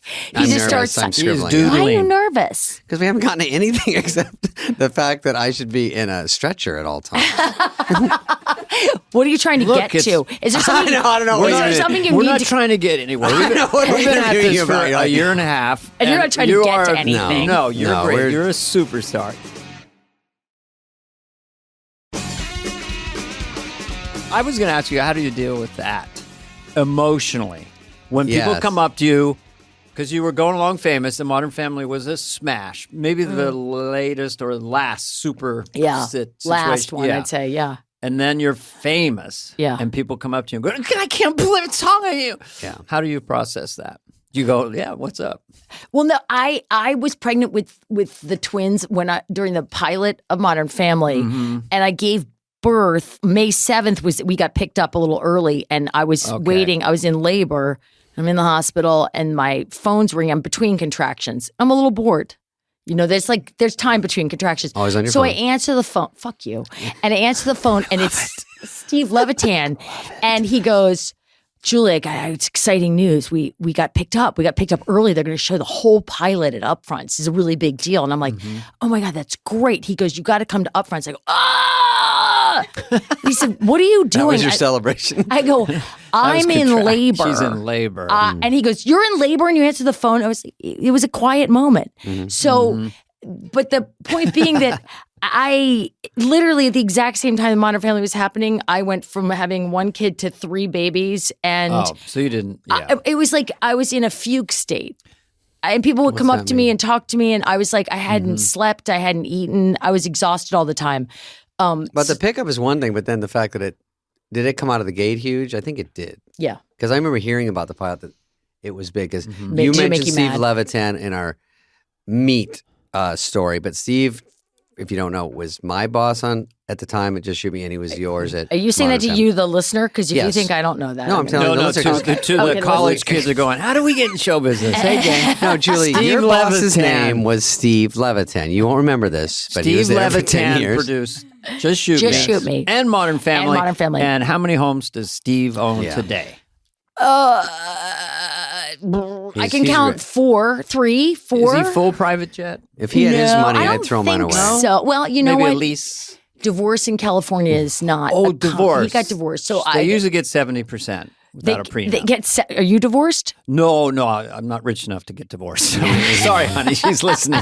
No, but you split everything, and then there's then you- alimony, so it So, yeah. aggregate over time. I heard this from other divorced men, not myself. I've been married for 71 years. No, Divorced man? Divorced men. Yeah. Well, Julie is Who? Julie is in an odd situation. It's not typical. It just seems like it's a little I see. sexist to think that only men are paying. Oh, wait a minute. go. I no, that was me not feeling the other. Rumors are that Tom Arnold made a tidy sum from Roseanne Barr. Sure you go. So There you go. You're the Go new there we Roseanne. There I'm you go. all in favor I'm not of Roseanne. both ways. Fuck you. so Whichever many spouse times. has the money shall pay. count. He who has the money shall, she or he who has the money shall pay. Yes. Yes. So I don't know if Steve has a private jet. Steve's I've rich. never heard of it. When I just sold my house, he came and looked at it. That's what I heard. Yeah. Did he buy it? What was it up for? I said, "You want this for like the kids or something? Like a Like a doghouse? little shack? Yeah, a little like a shit shack. stabbing cabin Yeah, a for little them stabbing to... cabin. I know that phrase. That's one of his favorite. Stabbing cabin. stabbing cabin up in cabin. Truesdale. What is the origin of stabbing cabin? It's Quickly. just a funny term. It's I heard Isn't it along from the way. 1930s? It's about a place you have an affair with. I had heard It's an a agent place- say A it. shack for shagging. Yeah, it's a shag and shack. It's, Yeah. I've heard Yeah, it a bunch of baby. different places. It's funny. I think some agent told me, he goes, "Well, I live out in Malibu. I got a stabbing cabin in town." I go, "What?" Then I sort of did the math in What my is head. the I go, point? It's, Have a stabbing cabin. It's a story. it's Well, it's a stabbing- great phrase. It is. I think got it's just the- to have a great phrase. Mistress, yeah. You don't have to have mistress to have a stabbing cabin. So do you want to hear about our first date? Go ahead. Oh, I want to hear Jesus. everything I can about you two because David is, my partner and really good friend, and I love to hear about him as a boyfriend. What he showed up at it Julie was is fluent in Italian. She is Nice try. looking at your notes. he showed up at my apartment in New York after doing Letterman, and it was Halloween, and you had a clip-in, colorful, like blue or black hair clip-in. Yeah, because you left it on the floor, and you had a tiny bottle of Jack Daniels in your sock. And I was like, That's cool. Some of this, half of that sounds familiar. a flask. wait, you think that's cool, Dana? Well, you see, anybody, I mean, it's so illicit to have I'll just go get a pop. Well, you know? I was- because he's like that's all he could do. Like he's a gentle soul. Right. He's a gentle drinker, I too. can do. I do Just about a little bit. Back then, I could do about 3 drinks a night, but I do 2 now. But that was Jack Daniels. I don't drink anymore. I drink vodka. But that was a little too sugary. Bless my heart. It was too. It would knock But me out. you But it's- kept a little tiny airplane yeah, bottle I'd in your keep them in my sock. socks. Yeah. It's a lab experiment. When Why? David gets a cocktail, there's a Diet Coke, right? Yeah. And then Yep. you get the Tito's neat, and then you're mixing and matching and Yeah. pouring and pouring. Just I to get appreciate so I don't that. get. But I used to get the hangover so bad. So now I just want to get a buzz. I don't want to get so fucking like collapsing.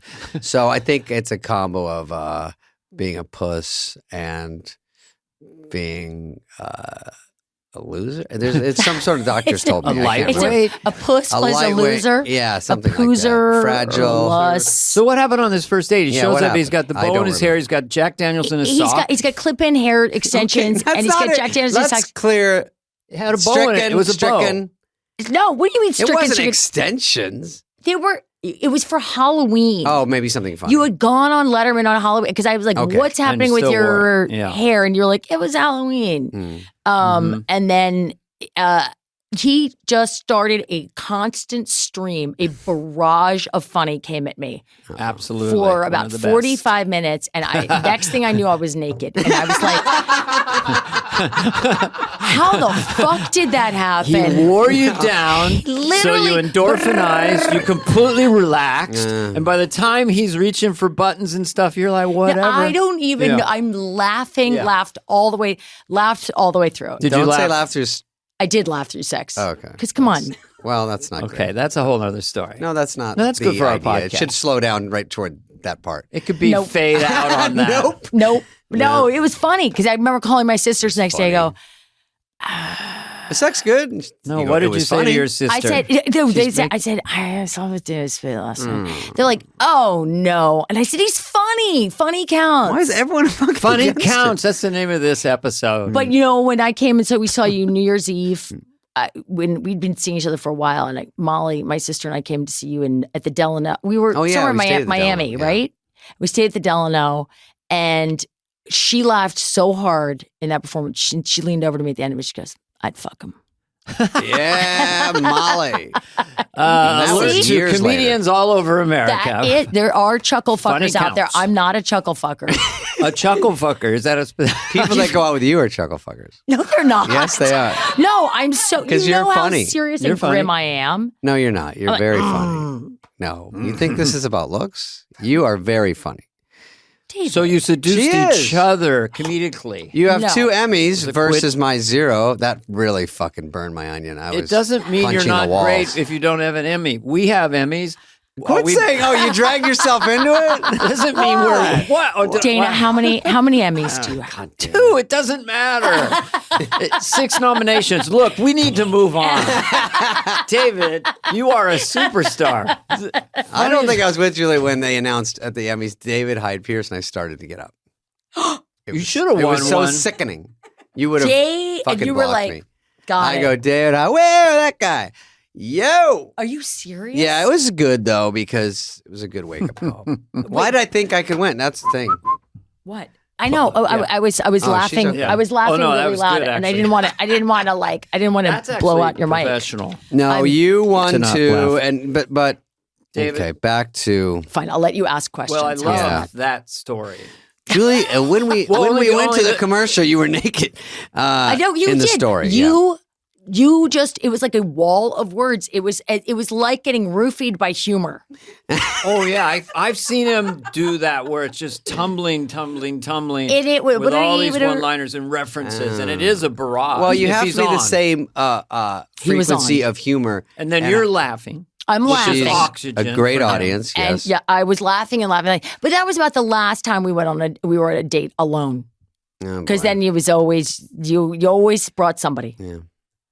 Got silent. Oh, He Well, always I will brings say- he always brings people on dates. well, yeah. The worst we is when always Sandler need to- found out about us going out because then these two will gang up against me. Sabathu. We have time for one more question. This I'm gonna is cut all of this out, aren't You you? were on ER where you did a strong turn. talking about strong turns. What was the? What I have these kinds of questions that don't involve that. I know. Well, I wanted to just let Should the we- audience know about her career Okay. with the Happy Gilmore of it all. We do have to, just Yes. because it's She's in exciting, the because we just comedy did that world. thing for Adam.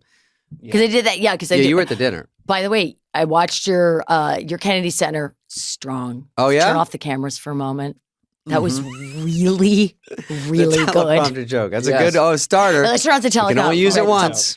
It was fantastic. That's Yeah. funny. Thank Yeah. you. Did Conan you- liked that one. That It was Bless his really heart. good. Thank That you was very a much for joke watching of that. that. And we had a blast out there. We saw you at the dinner before, the Yeah. intimate dinner for 200 people. The intimate dinner for 200. I call it the B list. It was or the it was maybe the spillover room. It was the spillover. It was the LA crew that was not going to be invited. Did you wait, Dana? Did you go to DC? I was there. Oh, sorry. So you were Our paths A never list. crossed. You were there. No, you were in DC. I was. You were right? at the No, dinner but you too. were also at the dinner. We Oh, were the at Hillcrest. the dinner. Yeah, Adam had a I dinner saw 2 you Hillcrest weeks there. was like before. the And yeah. then I went to DC. I was like the yeah, the the dinner low was level. Did you go to just the an old Italy school Post? call sheet of all his movies combined. Right, exactly. Because it was you were from Happy Gilmore and Hubie Halloween, and then Dennis Dugan did both of those, right? Yeah. Directed. And No, Dennis Dugan didn't direct Hubie. he didn't. No, Mm-mm. Do you remember who Ed did? Hurley? no. Hang on, give me a second. Don't do this. I to think me. it was Dennis. It's so embarrassing. No. No, I would fucking know if it was Dennis. I know Goosen did pickups. No, yes, he did pickups, but it was someone has the internet. They'll figure it out. Heather, Bob. will you no, find out who directed Hubie Halloween? Jeff. Brill. You make quite Brill. a Brill. Steve Was it Brill. Yeah, Brill? Steve Brill Mhm. has Steve directed Brill a did lot the of do-over. Happy Yeah, Madison he movies. did a lot of them. Yeah. Right. Yeah. Steve Brill. So Sorry. you did Happy Gilmore and Hubie Halloween. Right, for Adam. Happy Madison. Yeah. Yeah, and Happy Gilmore. Do you get recognized? Do you get asked about that? You must get recognized a lot from that. From Happy Gilmore. Most people were like, oh, I didn't realize that was you because I looked like I was 50 in that movie. You had a spade haircut for I sure. had it was like a Princess Di, like frosted and like sprayed into place. We were in Canada. We had lovely crew, but like I've got sad white trash hair that wants to like run back to the I trailer. think it looks pretty cool. Your hair looks good now. every afternoon. So they wanted to be, nobody knew who I was, and that was fine. They wanted to get my hair done in the morning. They never have to touch it again. Mm-hmm. So it was like this orb, like I could turn my head and it would come after me, like, and it was like a helmet. And I thought, oh, it's bad, but no one's going to see this movie. It's okay. Let's be honest. No, No, yeah, I thought yeah. no one was gonna see the movie. I thought it'd be like It's a cute we're like movie. a Billy Madison, which was really, really fun, and like a lot of people saw it, but it wasn't like a humongous thing. Well, it was like, yeah. It grew, But it started building. Yeah, that was Yeah. when it was building. Right. Did anyone refer to it as a turkey? during filming. Yeah, That sounds very specific and personal, Dana. I just feel old guys here. This turkey ain't gonna fly. I just heard it as a figure of speech from old thing's a real Teamsters. turkey. Look, kid, you're in a turkey. You're in a turkey. Good luck with Yeah, It's all right. I was, I think, on Lost and Found when the camera guy goes, "Hey, get him next time." I go, "What does that mean?" Next You time. thought you did the best. The whole take movie's of not even your done life. yet. Nah, come on.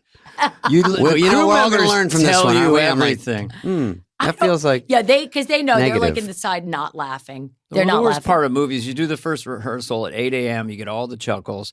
By the time it's on your shot, 12 hours later, yeah, you're burned it's out. like Dresden in there, okay? But I mean, why don't you do you direct your own stuff? Now I do. Yeah. Yeah, I can't do anything with someone. And like telling keep me. it in 2 shots? Because who wants a close up? I in like comedy? 2 shots. Well, I that's like, why everyone loves dailies back in the day because you Right. could see the wide shot. This is so funny. Then it's cut into a million pieces. Too And it many doesn't cuts go is from bad. funny to less funny. It goes to not funny. Right. So, no, I'm in total Couldn't agree control of my more. career. Look at this. I say whatever I want. Right. No, obviously you're the master of your own domain. I can Yes. see that you have an empire. Yeah, kind of. 2 shots. I love. Antonio's Deli Productions have a production company with my sons. And yours is called, Bowen and Sons. is that to do with your sons? My or is sons. that- No, I just always thought it was funny. Oh, I it mean, is my sons like are a big 20. corporate- My Like a kids are store little- in a small town. Yeah, like Bowen and Sons. I don't know. No, it's Yeah. funny. It's like Yeah, a it's big hilarious. corporate, We're dying. incorporated. This is the best podcast I've ever been a part of because it's like a pinball machine. I love it. We're just going all over. Oh, that's me. I'm really sorry. If you guys had like a direction you need to go, I can be No, quiet. be in the moment. No. Okay, because I can be quiet and like answer questions if you No, want. this is new. I mean, We've done a going lot to- of these. You're in Okay. your own All right. flavor, your own lane. Your stuff with David. Well, I guess she's we not Who's your did making enough favorite of that. interview You. been so far? Favorite interview so far? Don't ask us that shit. You know what? I guess it relates to you only because it was Yeah. very different, and it was like our second one or first one. Was it Tina? Ed O'Neill. Oh, Ed O'Neill. Oh my Ed God, you had O'Neill. Ed. We had Ed O'Neill as our first one. Oh, Are he you was our fucking first kidding me? Very one. first. Was he like looking at his watch? No, No. listen. He I'll tell you calls. what We all happened. have the same manager, me and Yeah, and yeah. Gervitz. Gervy. Gervitz is and Ed's. So he would call and go, "Hey, Ed saw you on this. He wanted me to tell you. He thought this was funny." Ed, he would do that now and then, which is a very cool thing. I like to do it. He's older school. I do it on someone's Instagram. I will DM say, "Hey, I just saw you on this thing. You were funny," or "Hey, I just saw." this Right, thing." right. And so I like getting those feedback from people. And then when he did it, and then we said we're doing the show, he told Gervitz, "Yeah, I'll come on right away." We hadn't even started. He goes, "Yeah, I'll do it." And so He was in he Wayne's likes World. comedy, he likes Dana, Yeah. and so he was super cool. And right away, our first one, it was kind of about SNL. You know, it's like general, but, Like for 5 minutes. yeah. And we go, "You host SNL?" He goes, "Yeah, I didn't really like it." And then it was silent. And then we go, "What else is going on?" And he had the most interesting I had stories. heard things about him anecdotally, and also met him and this and that. And it was our first one, so I didn't know we had to emphasize SNL that much. So it for doesn't matter. 45 minutes, I got fascinated by his childhood. Oh yeah. He told a Youngstown, story because Ohio. the Popeye Yeah. fire, you know, the martial arts guy, the tough guy with no ego about it. Because sometimes I stop, I whisper in the bar, I get real soft, and you could see he's making a fist, and the guys, the bullies are leaning getting in, and coming he goes, close. then I drop the hammer. So I was so fascinated by a Hollywood actor who first doesn't give a fuck about Hollywood, None. or at all. None. Fame, zero, and was almost a made guy in New York. Yeah. A real football player, like a legitimate badass guy who's so alpha male, he doesn't wear it. And started on in his the sleeve. theater. Yeah. Like actually like has Yeah. this like Really knows what heavy he's 35 training or and something. everything. Great actor. So he was one of our favorites. Maybe it's because he's our first. Well, he's also super cool. He knew we were new at it, but it's just a bullshit session, so there was really no super wrong way to do it. And he had so many good story after story that we got entranced by that stuff. And then it was a fun one. So What was he like for you? we got a He's lot of the good best. feedback. He's the best. Yeah, I mean, you you don't work fuck with you don't fuck with Ed. Right. But he's just mostly just a He's fantastic. charmer. We would joke that he has a book. We would all refer to it as Ed O'Neill, Chapter 9, because he'd be like, "Why sit? No, why stand when you can sit? Oh, in a scene? Why sit when you can lie down? Why come to work when you can be at home?" Like from the minute he got there, he'd look at his watch and go, "When are we wrapping?" We do a rehearsal and he'd go, "I think we got it. We have not rolled like, We haven't even cameras. shot it yet. We have One not foot out the door. Well, and one day he did leave drove away. They're like, we're not done. He go, what? He had no idea. He works really fast. He's very smart, and he doesn't waste any time. And he also is like, never start the day in a sweater. You'll regret it. He has all these like bits of wisdom. For a movie? Because one day we were shooting this outdoor, like the family's playing touch football. We started shooting at 7 a.m. When it's cold. And we're cold, so we like can I get a sweater? Can I? Yeah. And then it's 2 p.m. So and he's like, just crosses his arms and goes, never start in a sweater. And we're Now like, you're chapter because you have 8. to match for people. I Chapter love 8, that. Ed O'Neill. He has so much wisdom. Did Yeah. you direct him ever? Yes, I did have to direct him. Is it hard directing everybody? No, you just make sure the cameras are in the right place and walk away. Just go, when you get him in, you go, okay, he's coming, so let's be ready. Yeah, let's be really ready because you're not even going to get a whole take. You're gonna be like, I think we got it. You're like, wait, we haven't rolled yet. So yeah, that was terrifying. But Well, he's that's wonderful. from experience. That when you got a neurotic director and you're wearing everybody out, wearing the crew out, wearing the actors Wait, out. whoa, Not who's you. neurotic in this story? Is No, this not me? you. Not Okay. you. No. You're A, prepared. I could tell you, Julie would I be had prepared. a director once, so you're just going to drop bullets on. It's a close up. Yeah. I'm going to say an hour. On dropping bullets? Yeah. Oh, that could be reset. Just a little frame different, and just like that. Were you even in the shot, or just No, your hand? But I was watching it and realized, okay, this guy is in a sandbox, and right now he's dropping bullets, and he doesn't want to go in and have dinner. Right. He does not want it to be over. Right, And so right, that kind right. of director just exhausts the shit out Yeah, of everyone. But yeah. if you have it O'Neill, like, you're smart. You went over and said, Ed, what are you going to do here? Right. We'll be on you like this. Right. That's it. And it's more about the people around him. And I mean, Yeah. Ed is, and if you tell him where you're starting and where you're finishing, he knows where to go. And the man is so savvy, and he was so great with the kids because they were 11, and he would be like, bring them aside and tell them this is, you don't want to cross in the middle of a scene because then they got to film you twice. Like things So he like has that. all the old school All tricks. the old school, I like love it. find a comfortable place and not in the middle, but to the left or the right of the scene. So, they you don't have to be in every single shot. Oh, in the background when they're shooting close-ups. Yeah. I love He that knows shit. all the tricks. Cross off before, say your line and cross off. And then you'll never have to So be. he's about conserving energy. He is, you know what? A little goes a long way with him, and he knows it. Yeah. He's By the way, all those fantastic. tricks, and it still works. It's not like people are like, oh, now it's bad. It's like, no, it's still good. You just cut the horse shit out because there's a lot of fluff and bullshit when they do overtakes. I remember we were doing so many takes on Dickie Roberts. Oh, a couple people remember in the back? Knucking Thank you. futs. Dickie Roberts, a comedy starring David Spade Yeah. from Yes. 1997. The very last day we have. Brick, wall, waterfall. Dickie thinks he's got it all, but I don't. But You he got don't. But he don't. But I do. But I do. So Ooh, boom with the attitude. So boom Peace with punch, Captain Crunch. I got something you can't touch. which is really problematic. That line. When like a I say you can't 10-year-old touch girl, it. Say it now. a 10-year-old girl is going, peace, punch, Captain Crunch. I got something you can't touch, and they cut back to David going, and you're like, She's telling me I can't. that you can't touch Yeah. her. That's the right thing to say. Well, it's still kind of fucked up. It's a song. It's a little fucked up. And then she goes, bang, bang, points down there. Choo-choo train. Wind me up, I do my thing. Where does this go? Fudge, lemonade? No. Where does go? Where does that's that, a dirty what's the song. mic drop? Well, that's well, David. I mean, Dana's a dirty man. Yeah. Oh my God, look mind, at this. My mind is in the gutter. No, Julie. he has to keep me in I do think check. sexual thoughts all the time, and no one wants to know what I'm thinking.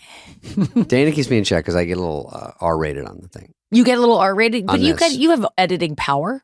Well, we don't take Right, it out. we don't like to edit much, you know. But yeah, sometimes Keep it real. David will go, got a little pusher, and I'm like, David, what are you doing? Yeah, that's that. Yeah, maybe not that. No, I think we said once that homeless people sometimes have really good hair and huge dicks, and it's not fair.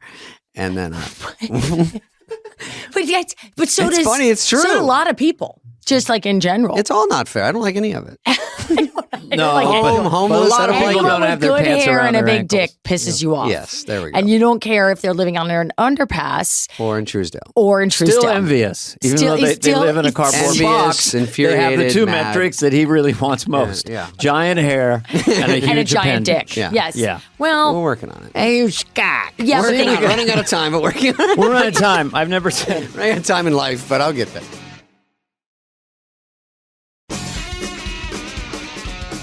Anyway, we're really our guest today. We're going to No. start now. Okay, now Julie- you guys can ask me questions or whatever it is that you do. be a Well, normal. should we just do one SNL song? No. Let me tell you my finishing story. And please, Dickie Roberts, we please were do. done.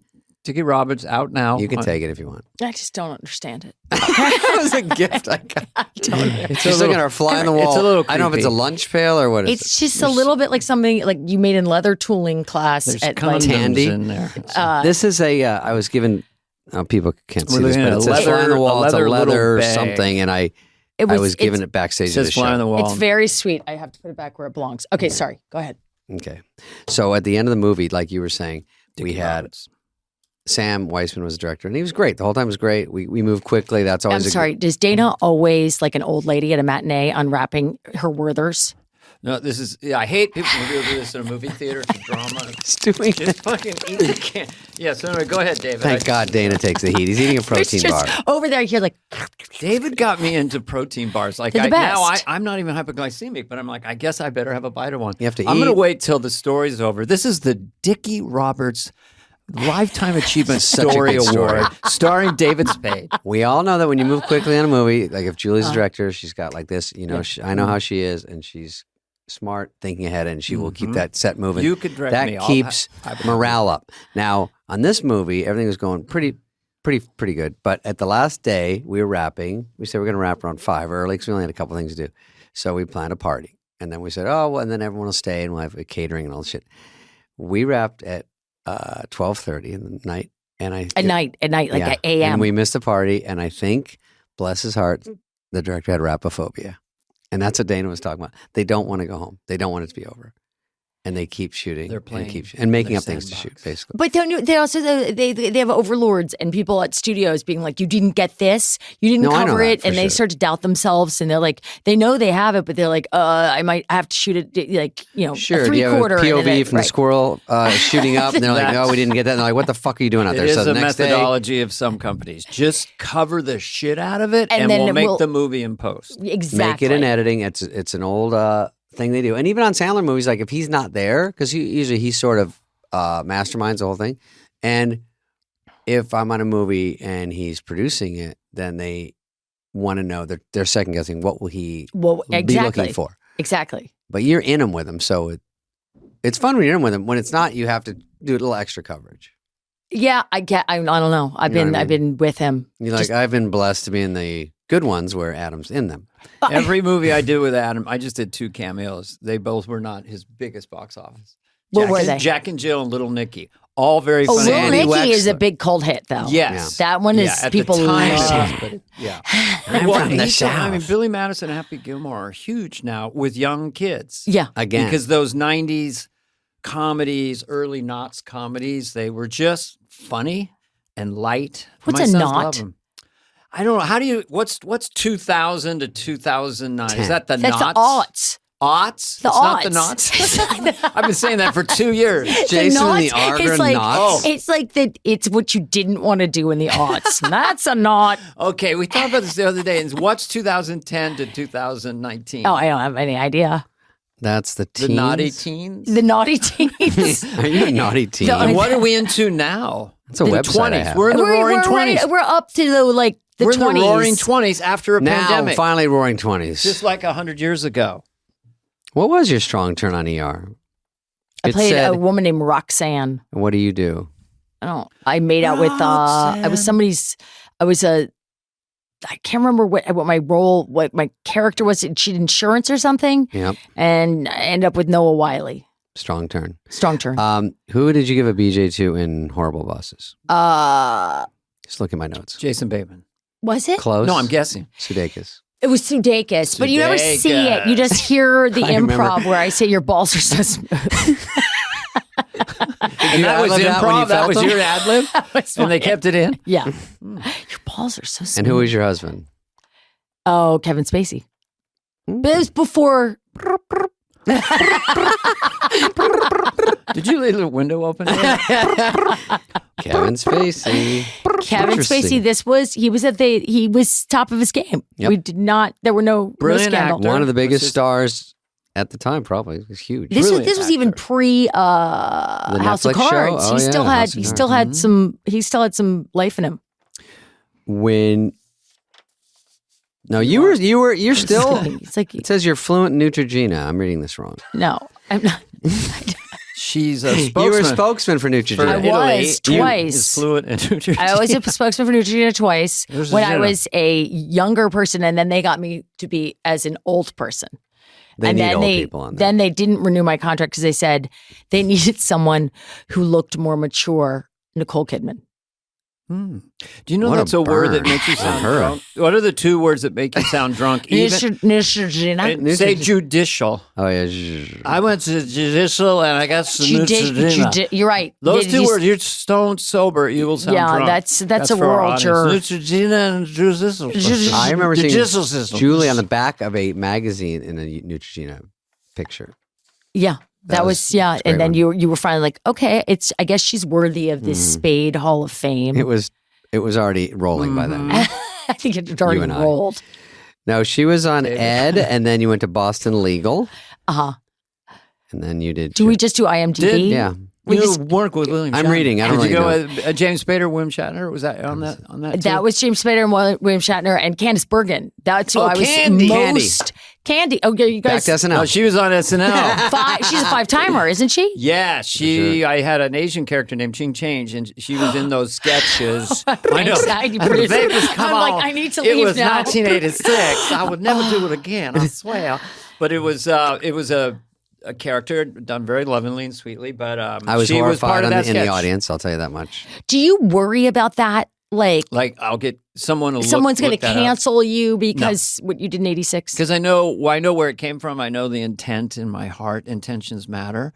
So I got it. It's based on someone I knew And no one said anything. who had a then. pet chicken or appeared to have a pet chicken Appeared on a to- leash in his front yard. Which is very sweet. I just it's crappy now that you have to worry about that. Like I think about it all the time. Like, am I going to say something that I think is funny and then Well, they tried to ding Ben Stiller, who's brilliant, about Tropic Thunder, and it just says they don't have time for But Tropic Thunder was like ahead of its time. satirizing narcissistic actors who will do anything to get an Academy Award. It has nothing to do with anything else. So he Right. just didn't apologize, and Oh, was that for Simple? Oh, it was for Simple Jack. No. and also Robert Downey And Jr. also Robert Downey Jr. An Right. Australian actor who was so narcissistic and so desperate that, That he he does did- he- blackface essentially. Yes. Yeah. And it was, but I thought What that if our was podcast Simple is Jack was smart. in trouble too. Simple Jack. Well, that was making fun. I always say to my Yeah. kids, like, if you Great. see people play, mentally deficient human beings, they always have short khaki pants and awkward haircuts and big ears. And so I saw that in two actors, I won't name them, who got the Academy Award for playing a character like that. So Ben was satirizing the Yes. cliche that if you're that type of person, you need to have really short khaki pants and a really short haircut and Exactly. have your ears stick out. Right. And he was satirizing it, but sometimes the satire gets you canceled. Well, It gets yeah, and blurry. I'm not against. If you just look things at it from the changing. surface, you know, you just say- I there's cringy things all over, movies and it's fine. I mean, I'm open minded. I haven't watched Wayne's World recently. I'm not sure. Would it be like? We're good on that one because we didn't do any drugs. The only thing we did was we'd see a girl and thrust Go our hips and ka-ching. say swing. Swing. Sorry, swing. Rude. And so it's pretty. Sphincter says what swing. It's pretty benign. Cream of some young guy. Do you do Cream of Some Young Guy? Austin Powers, which is a brilliant trilogy, went harder at some of those things. Okay. I don't. God, that might have been in Wayne's World. Did you say I'd like some gangbang chicken? Is that? in I that? don't. I just know that all those movies made me laugh really hard, and I revisited. I produced a movie for Disney Plus. It's the first TV 14 movie they've done called Prom Pact. It just came out last week, and it has like red Solo cups and people reference sex, and there's gay characters, and Oh. it kind of fell between the Bob Chapek going out and and Bob Right. Iger coming back in. People were not really paying close attention. And I can't decide if we're going to be like, if Disney's going to love us and hire us again and again, or they are like freaking out because they actually have characters saying some racy things. So 14 means just 14 and up instead of just totally G or Kids, PG. exactly. Right. It's not even PG. It's like yeah. There's some content up in here. But yeah, it can. content up There's in some here. content up in here. There's some Yeah. content all up in here. I don't know. You What, get some content up in here, but you know, you get concerned that you're going to get in trouble later on. yeah, I'm been around so long and no one cares about me. I'm uncancelable. I mean, I can't. No one would cancel me because they don't even know Dana, to why are you look me up. I'm too superstitious. I don't want you to get canceled. Listen, the But Emperor's New Groove, we had to take out all the dry humping scenes. Oh no, and it was animated. So the but for Prom Pact, we decided to address all the '80s problems and the John, because it's a reference. It's all like an homage to John Hughes, but then we have to talk about how problematic John Hughes was. So we watched all those movies again. And, Ferris Bueller. Ferris Bueller holds up well.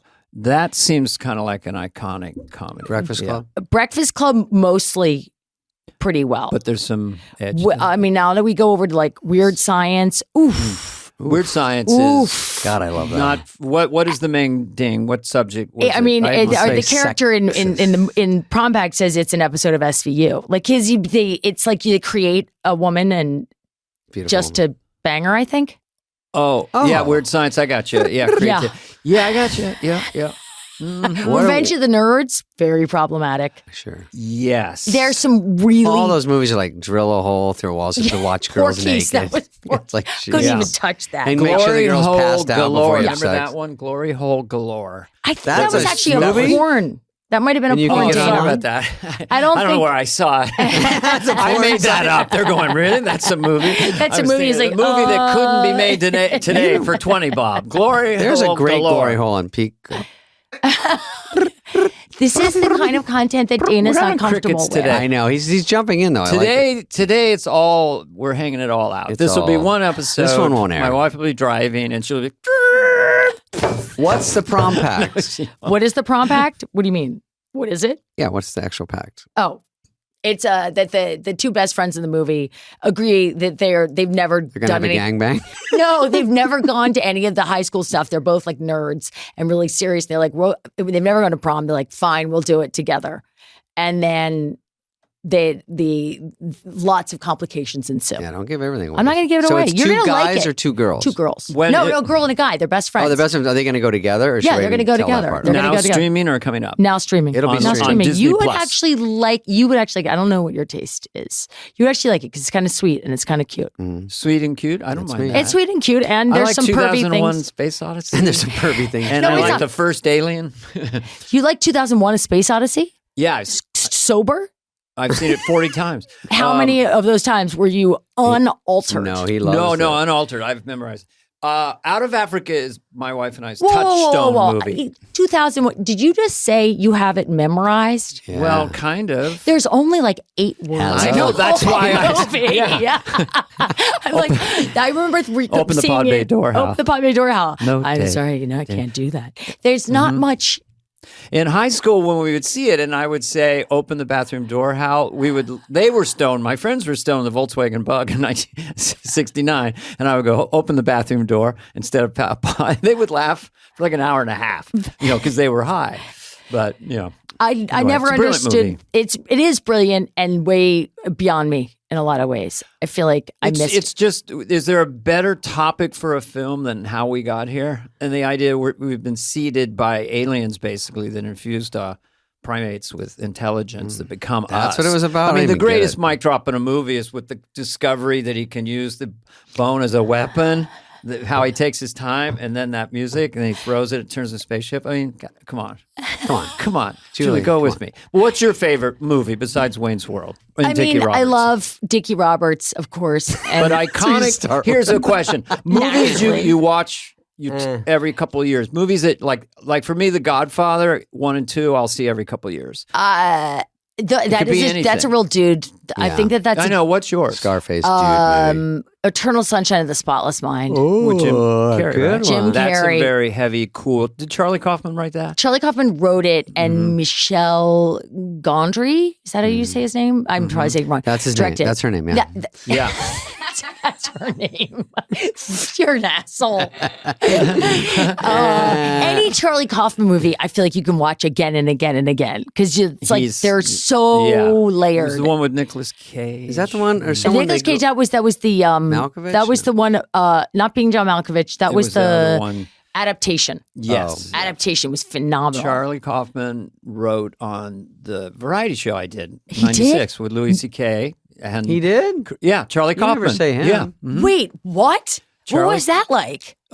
Charlie is, he's brilliant. He's quiet. He's, he was just around doing crazy stuff. But he would like write a sketch that would be easily digestible to an American audience. Like I can't see well, it. the show was essentially canceled after 12 minutes of airing. They let us. We'd already the first six sketch was episodes. offensive. I see. We went from 16 million to 2 million as I was playing Clinton breastfeeding puppies. So that we did not have a commercial bone in our body. That was Disney. Home Disney Improvement. bought ABC after we agreed to the deal, and so we were a square peg in a Well, you round went hole. after Home Improvement, which was a very We followed family Spin show. City, Home Improvement. You followed Home Improvement? Yeah, which is a great show. huge But Yeah, we, it just we were is doing not- acidy, Right. but we weren't. They thought we were blue. We weren't blue at all. We were No. just abstract. That's where Bill Clinton breastfeeding puppies. You're not joking. That Should have been actually- on that was at the 2 in the cold morning. opener. It was Louis' idea, not to blame Louis. We banked it a month Everyone before. wants to blame him. It's And okay. it was like, he Shovel it goes, on. Clinton's like, and I believe in our country. I know we're in a crisis. And he goes, and that's why I have. And then I'm just buttoning the jacket, and you see these teats have been put on me. And then puppies are brought out. And I will feed these puppies like I feed a worried nation. That kind of thing. Worried nation. Right after Spin City. What's going on? Laugh track. Oh my God. It makes me so happy to hear you do impersonations. I know. I'll It's do anyone you want. Really? But you do so many. Like Yeah. just right there, you just did Bill Clinton and Michael J. Fox, but like barely, just Well- like whiffing past them so perfectly. No, he can do Trump Lately, with I've his, been doing Trump with the Miranda rights. I do Trump. I don't know. This will be after you can cut this out. When Trump got arrested, put it that way. You could put the cuffs on me, but you don't have to read me the rights because I wrote the rights. I could write a lot of things. I wrote it with a lovely lady named Miranda. I told her you have the right to remain silent. She put it down, and we're going to do it. Some people said no, but we're doing it anyway. We wrote the whole thing. So that's just a poem, basically, for me. You want to hear my Fauci poem? Yeah. Yes. It's a poem that maybe wouldn't work anymore. To me, they're all Fauci poems. Okay. I know I told you when you had the COVID shot, you'd be dancing in the streets. Okay, I missed it by that much. All right.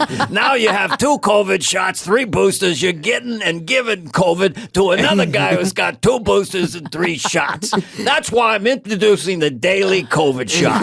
Every day you go to your healthcare provider, you get your shot. By the time you get to your car, you got no immunity, but it's a beautiful 39 seconds. I'm Tony Fauci, and from the bottom of my all-new leather Fauci's, go fuck yourself.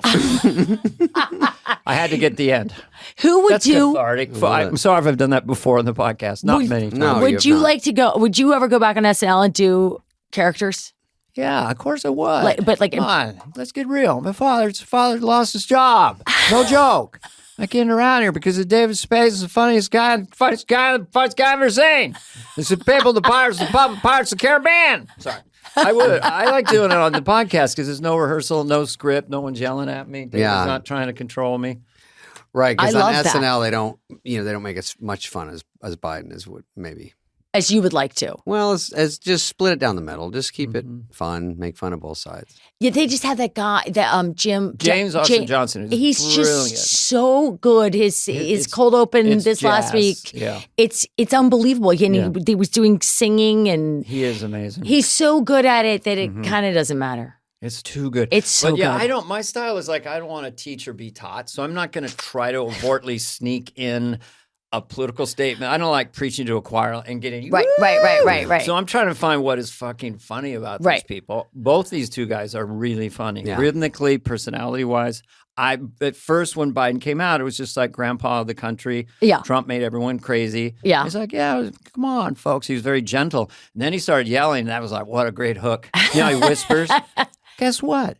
The rich don't pay their fair share. They got to pay the fair share. It's a fair share. And it goes up and screams like the grumpy old man, right? Basically, the ball went in his yard. It's mine now. He'd get off my lawn. But to your point, I don't know what the point was. No, that was I just would you want to go on and do any, like, do you guys miss that?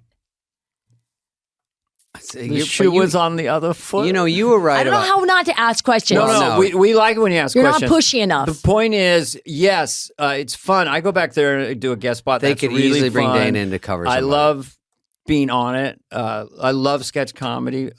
And I love watching the people doing it now.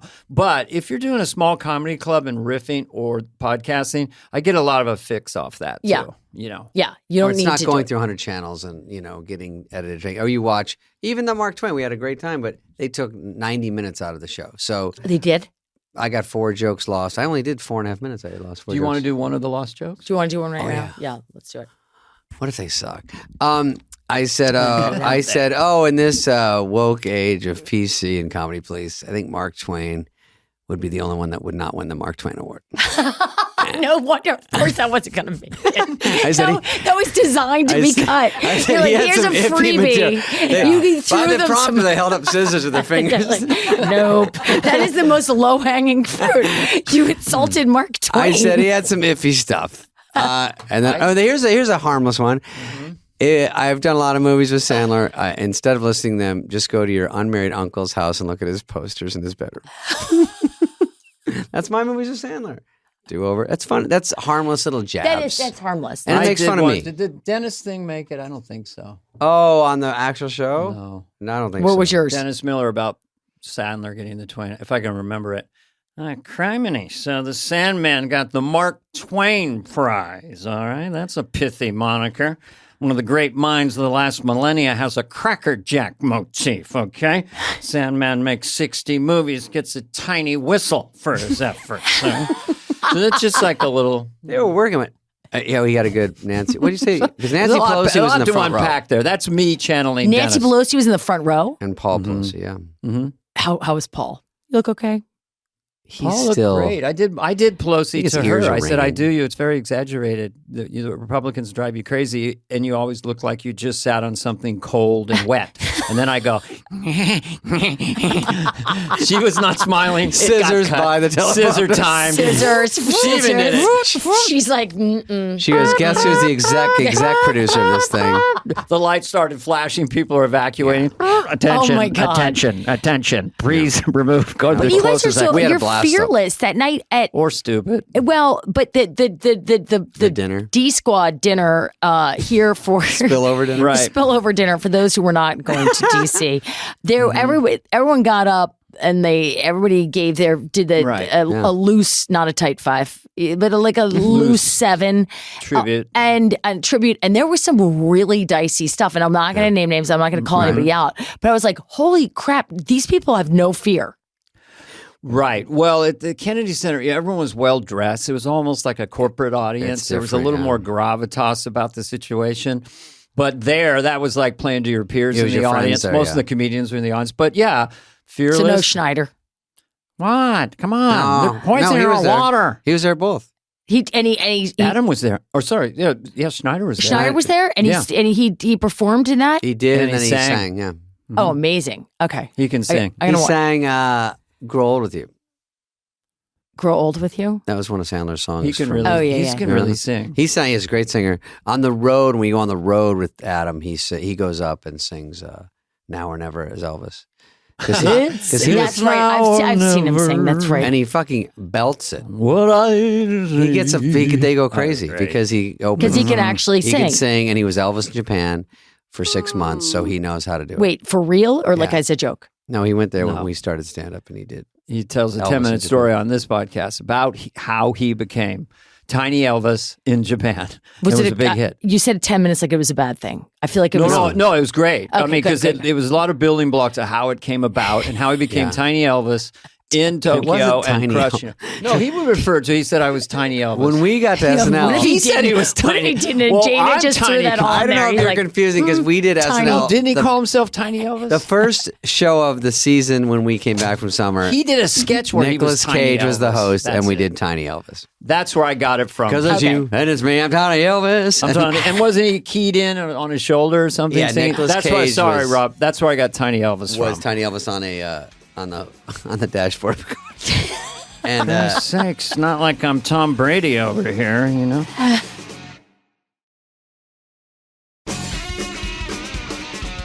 you guys really just free fly it. No, They don't- free flight. Okay, here we go. you're like, well, there's no there. And there's no there. I'm like, do they head towards something? I'm most crazy.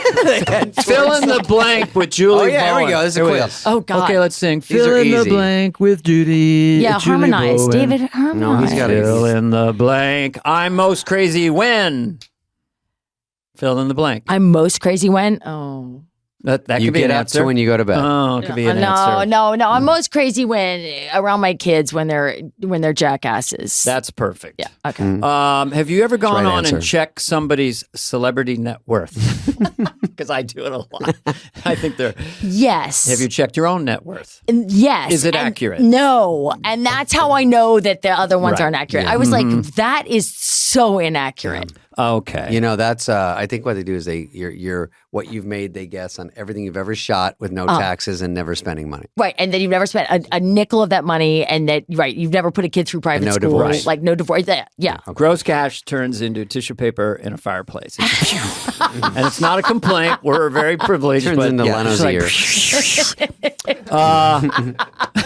Remember when Leno goes, my ear? He goes, you know, when your He face said catches, that. It's he made of goes, when your paper. face catches on fire, your ear is the first to go. we already. He did goes, not it goes up say like tissue paper. He goes, there's nothing there. When I read something Swear to God. negative about myself, Okay. my reaction is Oh, panic. Panic and shame. And so I don't. you don't Shame say and fuck panic. these people. No. So I have a strict no reading about myself ever policy. I believe- don't look at anything. I don't look at any picture. I don't read anything. too horrifying. Nothing. The smart is to believe the good, but don't believe the bad. That's what I No, do. but that you can't. If you believe the good, then you got to believe the bad. So you can't read the good. My mom used to always try and send me shit like that she, cut out of the paper or cut out of a magazine. Go, but it's good. And I said, yeah, but I don't want the shit that's good because then I have to believe it when they say I'll that see I'm like. everyone sees this. 10 I'll examples of re-strategize. how Dana Carvey was never funny. You know, Yes. can I click off? BuzzFeed. We have Thanks, BuzzFeed. concrete proof. Here's David proof. Spade's not My funny. biggest indulgence is Glasses. I'm not wearing them right now, but I've spent an enormous spending money. spending money. That's an adult. Yeah. What about your ski trip? wow. But that's for the kids. I'll spend money on my kids. Sure. So you could say my kids, but that's boring. Can we switch the answer, judges? Last time, or a little sort of Barbara Walters. Last time I felt brave. Oh, wait. Ooh. Well, how come you don't ask these questions? Because he's the brains of the oven. Okay. I'm just here for looks. Last time I felt brave. And you also can say pass. It can Oh, be yeah, like you a can say game that. show. No. Wow. When you went down fucking All right, devil's ball sack. No, when I you did think not about- go down Devil's Ball Sack. I did go skiing with my kids, and they were trying to make me do a lot of jumps.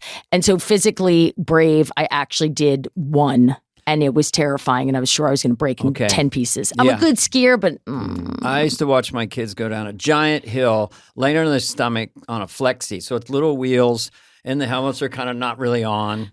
And my wife could look, and I would always have to look away because of Yeah. childhood trauma. No, you But one can't. time I did look, and that was the bravest. although my kids did say to me, Mom, I think if when I'm a parent, I'll never do this with my kids because it's so dangerous. And I was like, wait, what? I just got told that my parenting was rough by my own kids. Things I have a hard time saying no to. I mean, you're offered a lot of things like charity Oh, you mean benefits, and if you work-wise? could show I up, say no go- to everything. Did you feel guilty at all, Oh or my you're God, just I healthy feel about it? so good. If a friend hits me up for something that's charity School oriented, related, you can just- school, charity, all that. Yeah, I do a lot of stuff for my kids' schools that When you know. want to say no, how do you do it? Email, phone call, text. Just can't. Ghost. Too busy right now, or if I want to say no, I'm out of town. out of town. I'm out of town. Even if you're not, then you have to hide out those. Then days. you have to hide that weekend. Okay, here's but that's one's okay. interesting. It's worth it. Favorite full circle because we have a theme. Favorite. Everyone has theirs. I know mine. Favorite SNL cast.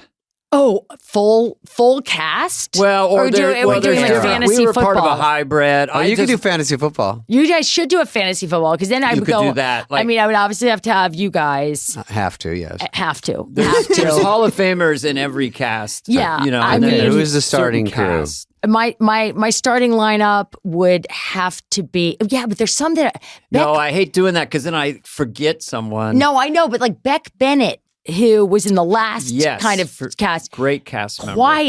quiet, slow roll for the first maybe 4 years, and then on fire for the last Just 2 or Putin 3. with the shirt off. I mean, Putin with the shirt off.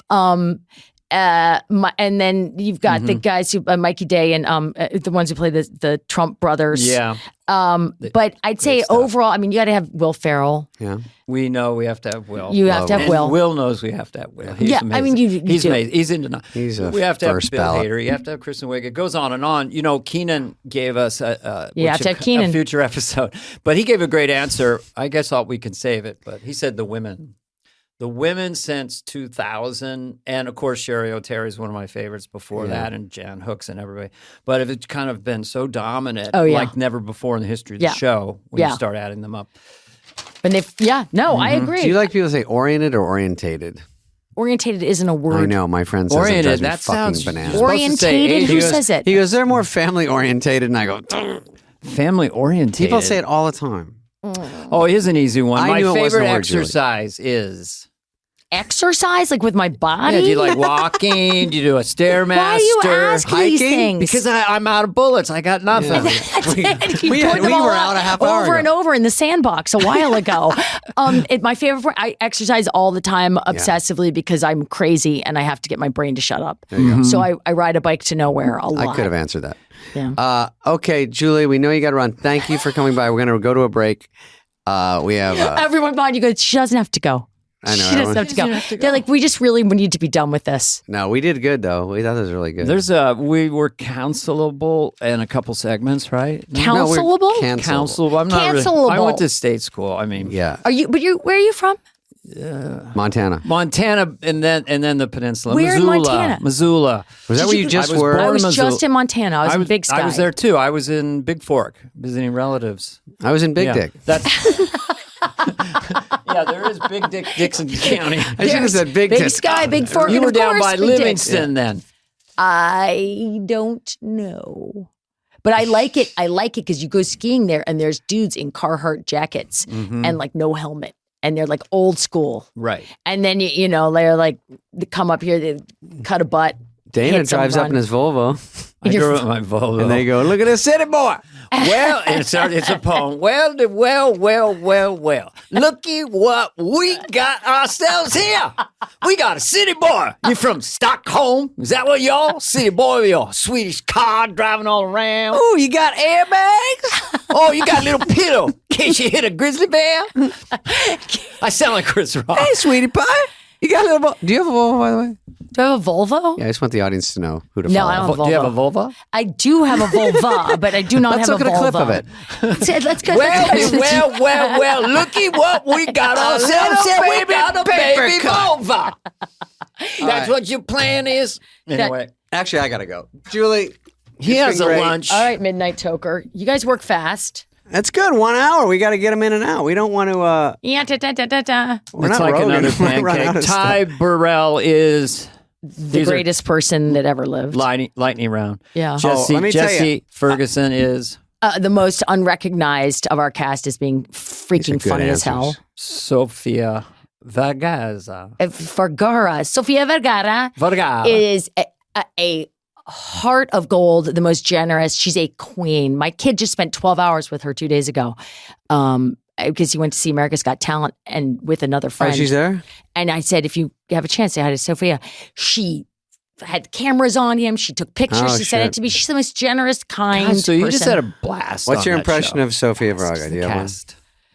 Where you have to, it has to be about somebody. Oh, the one that people really liked. We said we were on Ellen, and they were saying, "What's your relationship with Sophia like?" And I said, she keeps to herself, and like she lives in a castle, Yeah. like in the sky with like a beautiful Superman, man. yeah. But every now and again, I'll get a call, and she go, "Julie, this thing tonight it is cocktail." I'm like, what do you mean? What do we wear? It's cocktail? He said, well, I mean, you can wear a dress or you just have to look nice. But it's a cocktail. Like, it's cocktail. Like, she has this very specific cocktail means something tight and to the knee, and in evening means tight and to the floor. And cocktail, she's like, cocktail, with like fruit or flower. And I'm like, so your dress can have fruits or flowers on it for cocktail, but not for evening? She's like, yes. So that's Sophia. Does she have a good ear? Is it just, that's cool. You spend time around her. You The can't best not way to do it. learn someone is just to be around them. Yeah. Just being You around just them. start telling stories and talking for them, and then you realize you're doing an impression of her. Yes. Yeah, jazz. Mhm. Jazz. And what was Sandler's spillover party? Was that cocktail? It was, well, for me, it was cocktail. For Sandler, it was vagabond. It was Green Jets parka. Vagabonde.